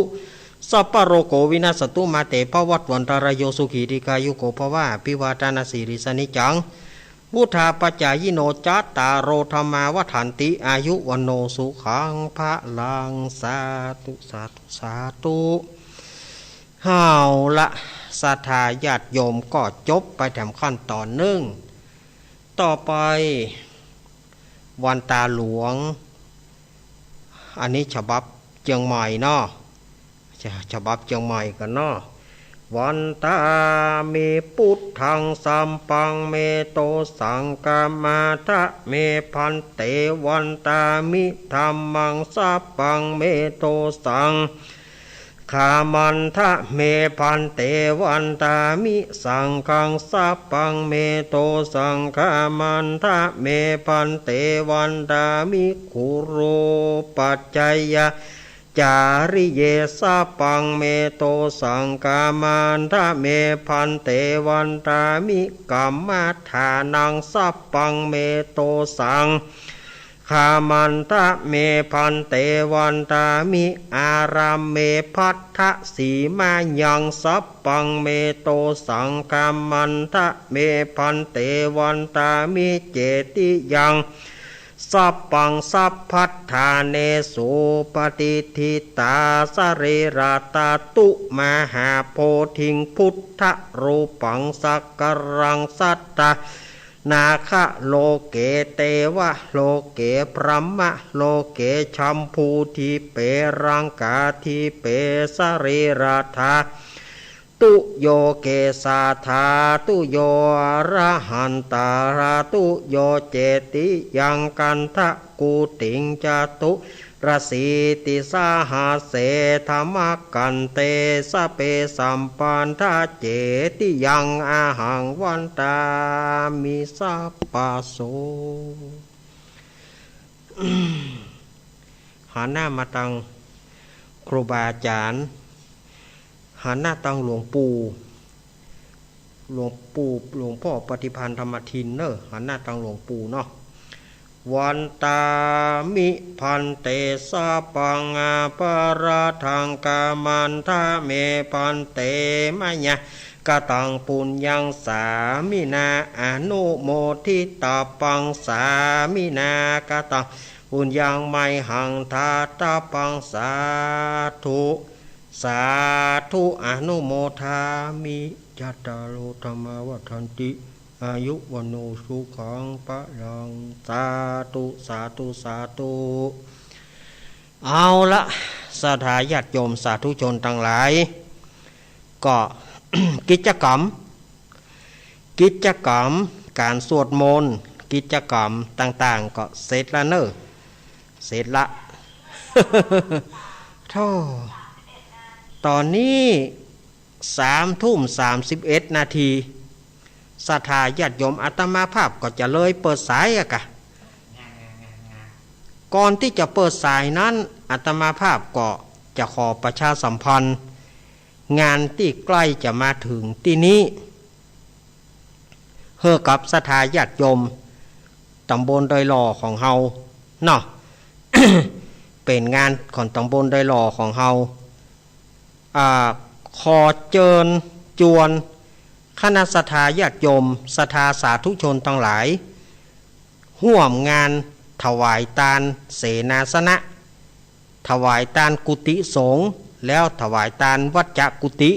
ก็คือห้องน้ำห้องสุขา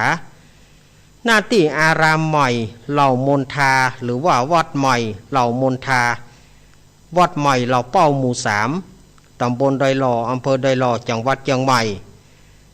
กำหนดการวันที่15 กันยายนตรงกับเดือน12เหนือแหม5ค่ำก็จะได้ถวายทานกุฏิสงฆ์แล้วก็วัจจกุฏิคำว่าวัจจกุฏิก็คือห้องน้ำห้องสุขาเพื่อถวายทานไว้กับวัดใหม่เหล่ามนทาตึงกุฏิแล้วก็ห้องน้ำจะถวายในวันที่15 กันยายนอย่างกับอันใด9 ห้องห้องน้ำห้องสุขานี่มี9 ห้องด้วยกันเปิ้นจะถวายทานในวันที่15 กันยายนก็เชิญชวนคณะศรัทธาญาติโยมเนอไปร่วมกันทานกุฏิสงฆ์ถวายทานกุฏิสงฆ์แล้วก็ถวายทานวัจจกุฏิคือห้องน้ำห้องสุขาในวันที่15 กันยายนนี้ก็เชิญชวนคณะศรัทธาญาติโยมไปร่วมกินร่วมทานกันจากนั้นวันที่12 ตุลาคมจากนั้นไปแหมเดือนหนึ่งวันที่12ตุลาคม2565เวลาบ่ายโมงเกิงเปิ้นก็จะมีการวางศิลาฤกษ์เพื่อว่าเปิ้นจะสร้างศาลาการประเรียนแล้วก็จะมีการทอดกฐินสามัคคีวันที่12ตุลาคมก็เชิญชวนคณะสัตยาติโยมไปร่วมกินร่วมทานที่วัดใหม่เหล่ามนทาเนี่ยเนาะ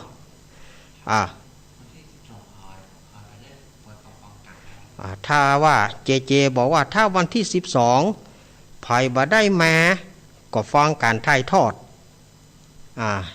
ดก็คงจะเป็นกองคาราวานวัดฝ่ายหินนั่นเนาะเพื่อจะมีการถ่ายทอดที่วัดเหล่ามนทาเนี่ยตุปีนุ่มสามเณรตะวันนี่นะเพื่อจะมาถ่ายทอดเพื่อสถานญาติโยมได้ฟังกันในวันที่12ตุลาคมอันนี้เพื่อจะวางศิลาฤกษ์แล้วก็เพื่อจะทอดกฐินสามัคคีในวันที่12ตุลาคมวันที่15นี่เพื่อจะถวายทานกุฏิสงฆ์แล้วก็ถวายทานห้องน้ำห้องสุขาเชิญชวนคณะสัตยาร่วมกันมาร่วมกินร่วมทานกันเนาะเพื่อจะถวายทานกุฏิอยู่2หลังวัดจากกุฏิ9ห้องนะวัดจากกุฏิก็คือห้องน้ำ9ห้องเพื่อจะถวายทาน15กันยาเนอะ15กันยาแล้วก็12ตุลา2งานนี้เนอะที่วัดของวัดละใหม่เหล่ามนทา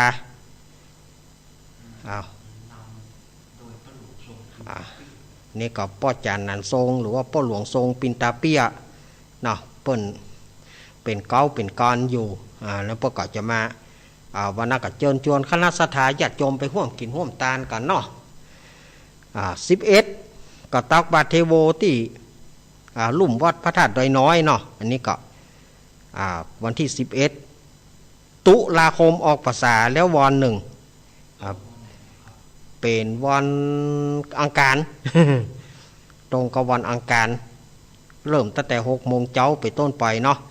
6 โมงเช้าเป็นต้นไปเชิญชวนคณะสัตยาติโยมร่วมกินร่วมทานกัน11ไปดอยน้อย12ไปวัดเหล่ามนทา13ไปปุ่นทุ่งเศรษฐีสันต่อ เวียงป่าเป้าบุญนะดูสัตยาติโยมว่าโอ้อันนี้ก็แต่ละงานเนาะอันนี้เอาที่ใกล้ๆมือก่อนที่ใกล้ๆนี่ก่อนเอาละสัทธาญาติโยมวันนี้อาตมาจะเปิดสายแล้วเนอะ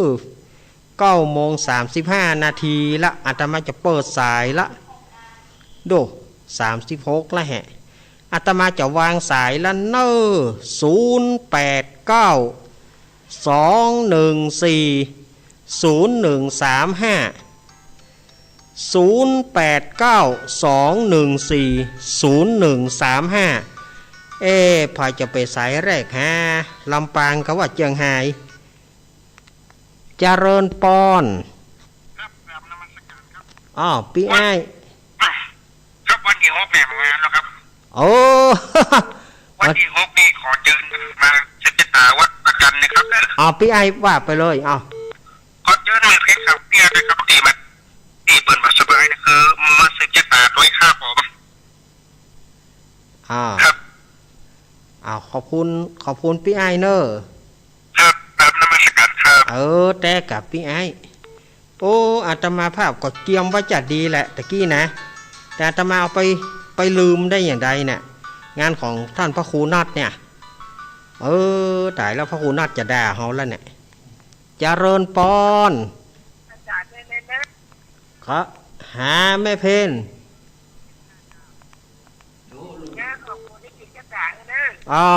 สืบจะตาให้เรียบร้อยแล้วเนอะ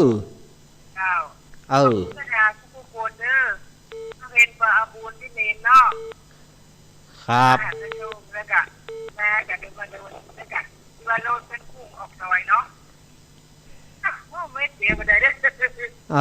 ป่นข้อหายน้ำแล้วเนาะวันนี้เอาปลาบุญเขาก็ได้บุญนะนาว่าข้านี้จะเป็นสายแล้วน่ากะ ครับ เจ้าคือกำลังใจเจี๊ยบๆไปเด้อ ครับ ไอ้นั้นเดินทางปลอดภัยได้เด้อจ้าจีเด้อ ครับ ฟังทางสมวนเด้ไปจะวิ่งจะปวดเด้ หน้ากะ นัดอกเด้กะจ้าไว้จ้า ครับ แม่เพนคนสู้ชีวิตมาแล้ว มาสถาญาติโยม089 214 0135เจริญปอนติดแล้วจากตังได้อู้แหละโอ้เสียดายเสียดายเวลาอู้แหละโยมยาพรนี่ อู้แหละเอารู้หมดมีเหลือไปหมด15สายไปหมดก้อยงดมาใหม่089 214 0135จะเริญปอนมาสักการครับผมแฟนพันธุ์แท้ครับ แฟนพันธุ์แท้เนาะโค้วันขนาดเลยครับเนาะทุกวันอังคารเนาะทุกวันอังคารครับวันขนาดเลยครับเนาะม่วนก็ฟังกันไปติ๊กๆเนอะตัวมันกำลังใจนะครับขอบคุณอนุโมทนาบุญวางฮึกกำเนอะ089 214 0135จะเริญปอนแม่สีทอนแม่แต่เจ้าแล้วเนอะตั้งแต่เริ่มแรกแล้วสอนชัดเจนดีนะเจ้าชัดเจนเนาะเจ้าทำสมวนขนาดเนาะดูจักมานแต่หน้ากะโอ้ยพญาเจ้าเมืองเป็นอย่างมัดโหดร้ายแล้วเหลือใจดำใจดำบ้าตัวเต้นไอ้กะอยู่ตั้งนอกอย่าเอามักไม้ไปบุกหัวเขานะหน่อคนฟังก็ใจขึ้นนะลุงเล็กก็แน่กะยินดูเจ้ากุมารโอ้ยมัดมันมาที่แทงแจ้งลุกคุกขานั่นแหละไม่แย่ไปดิกะหน้ากะแล้วแต่ใจขึ้นยังลุงเล็กแบบใจขึ้นลังม่วนแต่จบไปเหรอแต่ครับเจ้าไม่ฟังวันตาหน้าเนาะครับเจ้ากำลังใจแม่วันนี้นะขอบคุณแม่สีทอนเจ้าวันสาเจ้าแม่สีทอนเปรมจิตมาแล้วชัยประการชัยประการมาแล้วเด้อสายหนึ่งฝางย่ำมาเถอะนะเจียงใหม่มาละเจริญปอนจากทางการเจ้าจากตั้งได้โพธารามเจ้าแม่สุเกี้ยวศรีโพธารามแม่ได้ฟังน้อยเดียวแต่แม่ลืมไปว่ามีวันอังคารแม่ไปไหนแม่มาดูโทรทัศน์แม่ลืมไปบ่เป็นอย่างแล้วแม่เฮ้ยได้ฟังน้อยก็ยังดีเนาะแม่เนาะบ่เป็นอย่างแม่ฝากตังค์ที่ไหนแล้วเนี่ยเจ้าฝากไปโอนไปแล้วเนาะเจ้าเปิ้นได้รับละเปิ้นก็วันนั้นเปิ้นก็ประชาสัมพันธ์ไปเนาะเจ้าวันนั้นแม่ฟังเทศแม่เลยว่าได้ฟังเป็นกำลังใจให้อีแม่เนอะแม่สุเกี้ยวคำอ้วนศรีโพธารามสารพียินดีแม่เนอะ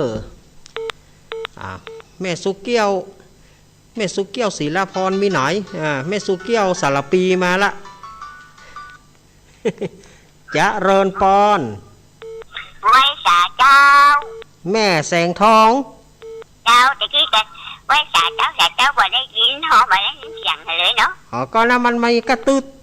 ดบ่ได้ตะกี้ไปตะกี้แล้วก็บ่ได้ยินปีแม่กะเ เจ้า เอาสุมาเนอะ บ้านปางเจ้า บ้านปางแสงชัดเจนดีเจ้า ชัดเจนเนาะ มันเนาะมันใหญ่แม่คือนี่เนาะมันอีดูไอ้น้อยเนาะ หน้ากะเอ้ย โอ้อีดูแจ้วร้อยมันเป็นขนาดนักเนาะ หน้ากะเกียมตัวห่อขนมแล้วเนาะ อันก็ใส่นี้อย่ามาจ่อยอยู่ก็บ่ ถ้าฟังไปเนาะถ้าฟังไป มันทั้งกูอังคารนะเจ้า ครับถ้าฟังไปเนอะ นั่นกำลังใจนะเจ้าดื้อ ยินดีเนอะแม่ เจ้าไว้สาเจ้า ยินดีอีแม่แสงทองเนอะเกียมตองกล้วยไว้เนอะห่อข้าวต้มขนมเนอะแม่เนอะเจริญปอน เจ้าไว้สาเจ้านี่เมียงแปะเจ้า โอ้เมืองแป่แม่ปิดวิทยุก่อนสุมาเตอะแม่ปิดวิทยุแม่ก่อน แม่ลำยองอินทาวิสัยบ้านหนองเซลอำเภอ2จังหวัดแปะเจ้า แม่ลำยองนี่เนาะ เจ้า มินาย เนาะ แม่ลำยองนี่มินายวันน่ะมินายวันเสลิม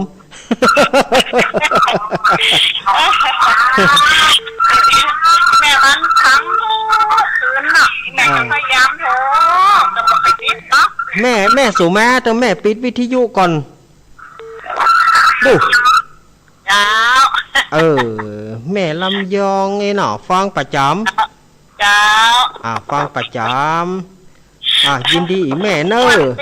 เจ้ามีสาระน่ารู้แม่คิดว่ากำลังติดข้าวหรอนี่นะ กำลังติดแต่เนาะ เจ้า ได้พร้อมกันดีใจกันเนาะ ยินดีแม่เนอะยินดีเนอะแม่ลำยองไม่ไหนวอนน่ะวอนไม่ไหน แม่ลำยองไอ้วอนไม่ไหน เจริญปอน ไฟสาถูกเล่นเจ้า นี่จากไหน แต่สลัดแต่ซ่อนอำเภอเมืองฟ้าเดี๋ยววันลำตอนเจ้า แม่สลาดแม่ฉลาด โอ้ว่าทำหวังดีเนาะ อันนะ เคยให้ยาวนิดหน่อยเนาะ มันตึกได้ยังมันจบแล้วนะมันทำผูกนี้มันบอกปอยาวแม่ หวังดีเลยว่ะหวังพูดด้วยกันเฮียไถออกทุกมื้อแหละ เหือตีนสุมาเตเหือมือออกปุ๊ออกมันออกมานอกคอมนี่กับเราอีออกมานอกจอนี่กับเราอีเล่นทั้งมัน โคตรล่ำหอ หน้ากันนะหน้ามือแต่นะหน้าเจ็บแต่คนอย่างมัน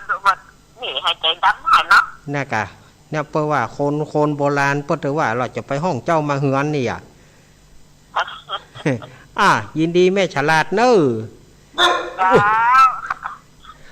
ยินดีเนอะยินดีเนอะว่าสามวันดีครับ สาธุ เขาว่าให้มาชอกกับเจนี่เขาว่านะมาใหม่ไม่เหยอีป้อเหยมาผ่ายหัวเนอะมาใหม่089-214-0135เจริญปอน ไว้แฉเจ้าลูกนี้ โอ้โหแม่เฮามาละแม่บุญหลงเฮามาละ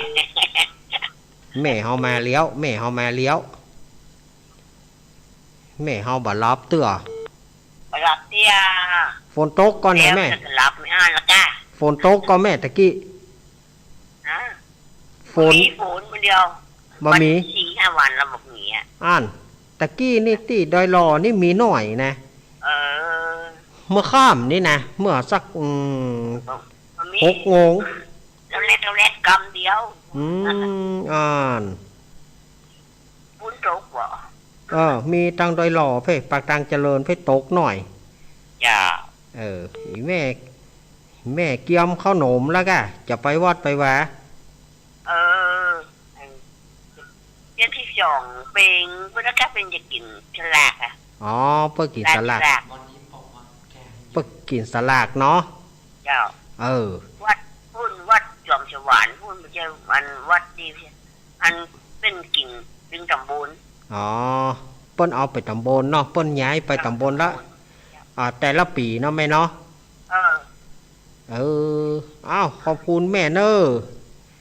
อายุมันยืนยาวเนาะแม่เนอกำลังใจลูกเด้อครับยินดีแม่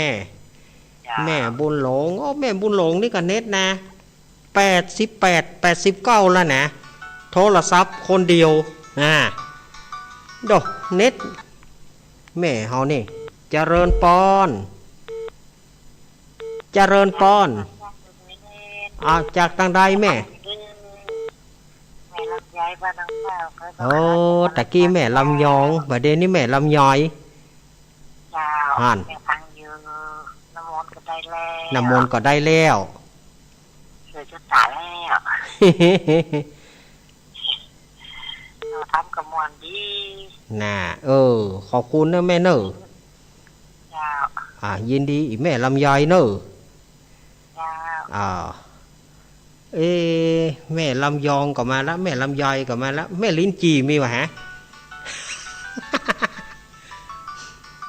เจว่าก็น่ากะเจว่าแม่อันลิ้นจีบ่มีวะมีหยังเอาไม้หน้าสามไปเปล่าวะ โหดไปกะหาเจริญปอนครับผมเยลาป่อพัดเนาะพัดแก้วนะครับป่อพัดแก้วล่าเพื่อทำพัดทำข้าวแหมออกอยู่ในแข้งแม้จะแข้งล่องดิ้นคนเดียวปฏิบัติได้ป่อเฮ้ยป่อมันอธิษฐานมันภาวนาแผ่บุญให้เจ้ากรรมนายเวรจริงๆนะป่อเนออย่าฆ่าท้อมันป่อถ้าเด่นนี่กับคือบนท่านนะถึงสักวันเนาะถ้าอย่างใดก็ถ้าอย่างใดป่อก็แจ้งมาผมกรรมเนาะครับยินดีเนอะป่อเนอป่อพัดแก้วครับยินดีป่อเนอเอาบุญมันว่าเนาะป่อเนาะป่อพัดแก้วล่าปนว่าหามเข้าหามออกติดเตียงแกะออกกะป่อเฮ้ยแกะออกจะไปให้ติดเจริญปอนเจ้ากาแฟสาเจ้าเน่มาละแม่สุเกี้ยวศิลาพรเนอะได้น้ำมนต์ได้สิทธิ์ยัตตาได้ฟังธรรมโดยเด่นแล้วเด้อเจ้าได้ฟังธรรมแล้วเนาะเจ้าได้เรียบร้อยแล้วเด้อเจ้าแม่สุเกี้ยวเฮานี่ฟังสาเด้อสาธุเจ้าฝากกันครับคนน้อยเจ้าครับแม่สุเกี้ยวเฮานี่ปตึงประจำก็เดียวพวกกับครูบาอาจารย์รูปใดองค์ใดถ้าบัดได้ยินเสียงแม่สุเกี้ยวนี่โอ้แสดงว่าวันนั้นจืดจางเนอะเจริญปอนแม่สีกูลตันแม่สีกูลตันทุระบ้านหนองรองตำบลบ้านเป้าอำเภอเมียงจังหวัดลำปางน่ะบ้านหนองรองตำบลบ้านเป้าอำเภอเมียงลำปางเจ้าทำตามวันได้น้ำมนต์เรียบร้อยเจ้าฟังลูกเล่นอยู่เน่ยินดีกำลังใจเน่ยินดีอีแม่สีกูลเนอะยินดีเนอะเจ้าสาธุเจ้าคนน้อยเวลาเหลือน้อยเวลาแหม2-3 นาทีเจริญปอนแม่อุ้ยอินโทรศัพท์หอนะอะไรอุ้ยอินต้องมายอมเนี่ยอันนี้ก็ไปหลับปูนนะนากะเสียงมันมาไปหลับปูนนะเนาะไม่กลัวถ้าแต่กลัวเสมอน่ะเสียงบ่ค่อยปล่อยอีน่ะเสียงบ่ค่อยปล่อยบ่เป็นหยังโทรแต่โทรว่ามันตึงติดโทรหาต้องลงดอยกะยามันตึงติดโอ้อาตมากับเต็งเอาขณะอาตมา2 เครื่องนะตะคืนน่ะอาตมาใจ2 เครื่องนะย่ำได้เด้อนะต้องหาตัวลุงโอ้ยจะติดกันอ่ะเล่น2 เครื่อง เล่นสองเครื่องอ่ะสองเบอร์อ่ะ อ๋อย่ อมได้เตือนนะแต่คืนนี้นะ จ้าเป็นกำลังใจนะ เอ้ายินดีเนอ คุณมีเมื่อใดก็จะได้โพสต์ไปหาเส้นเสื้อเนอะ มากะแหมกำนิด สำหรับอ่อน ถ้ามาตั้งสายด้อยน้อยก็โพสต์หล่องเข้าไปหลายปิงพวกกำเดียวนะกะอ้าวยินดีอีแม่อุ้ยเนอ เราอ่อนไปโพสต์สิ ยินดี เราอ่อนมันก็อยู่ตั้งละปูน ยินดีแม่อุ้ยเนอ อ่า อ้าวแม่อุ้ยอินเอามาแหมสายหนึ่งอ้าวอาตมาเฮื่อมสายหนึ่งแหมสายหนึ่งเนอแหมสายเต้ๆเนอเจริญปอนเจริญปอนเจริญปอน เอาไว้ค่ะเจ้า โอ้จากตั้งได้นี่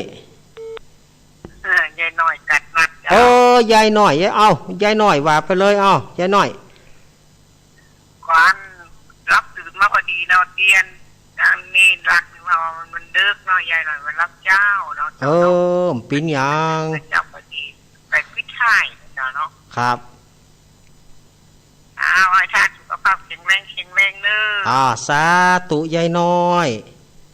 เจ้าขอบคุณเนอะที่อวยพรวันเกิดยายวันนั้นนะ ค เจ้า รับยายน้อยน้อขอบคุณเหมือนกันยายน้อยกาดนัดบ้านดอนหลวงสุมาเตอะอาตมาขออนุญาตเนอะช่วงเวลาอันนี้ก็อาตมาก็จะประกาศข่าวสารงานบุญแถวกรรมเนาะก่อนที่เวลาสุดท้ายของอาตมาก็วันที่15เนอะจะไปลืมเนอะเปิ้นจะถวายทานกุฏิแล้วก็ห้องน้ำที่วัดใหม่เหล่ามนทาวันที่15นี้เปิ้นจะถวายทานทั้งกุฏิแล้วก็ห้องน้ำแล้วก็วันที่6ก็ญาติโยมก็ไปแสดงมุทิตาจิตกับท่านอาจารย์ทัพพระครูประหลัดณัฐพงศ์ทิตาวุฒศิริเนอ6 ตุลาวัดดอนจันทร์ตำบลเวียงกาหลงอำเภอเวียงป่าเป้าจังหวัดเชียงรายอันนี้ก็เปิ้นจะสืบชะตาเนื่องในวันคล้ายวันเกิดอายุ34 ปีของท่านพระครูก็น้อมเจริญปอน6 ตุลาเนอะ12 ตุลาก็ปิกมาเหล่ามนทาแถม11 ตุลาก็ตักบาตรเทโวที่ลุ่มวัดพระธาตุดอยน้อยวันที่11เดือนแฮมวันแฮมเดือนเกี่ยงแฮมค่ำก็วัดดอยน้อยเปิ้นจะตักบาตรเทโวโรหณะแล้วก็12 ตุลาก็ปิกมาเหล่ามนทาแถมเปิ้นจะมีทำบุญทอดกฐินแล้วก็วางศิลาฤกษ์สร้างศาลาการประเรียน13ก็ทุ่งเศรษฐีสันต่อ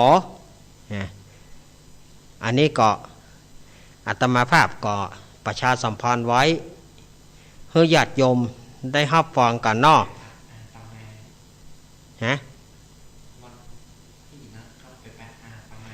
วันนั้นกับไปปะกันเนอะวันที่12วันที่15ก็ไปปะกันได้ไผที่จะมาวันที่15ก็ปะอาตมาได้แล้ววันที่12ก็ปะกันอยู่12อาตมาก็ยังจะไปห่วมอยู่เหล่ามนทาเนาะเพราะว่ามันเป็นวัดหน้าหมู่ มันเป็นวัดหน้าหมู่แล้วบรรดาเจ้าหน้าที่ทั้งหลายนักจัดรายการขึ้นสีขาวเฮาก็ละบ่ได้ซึ่งอย่างเจช่างคอนโทรลของอาตมาก็อยู่เหล่าเป้าอย่างอาตมาละทางใดก็บ่ได้จำเป็นจะได้หอบตุ้มปลาไปช่วยกันเนี่ยเนาะสถาญาติโยมอันนี้ก็ปะกันตามนี้เนอะเวลาหมดเห็นแล้วสถาญาติโยมอาตมาก็ต้องนำรายการอำลาจากสถาญาติโยมไปก่อนคืนนี้สถาญาติโยมรับดีฝันดี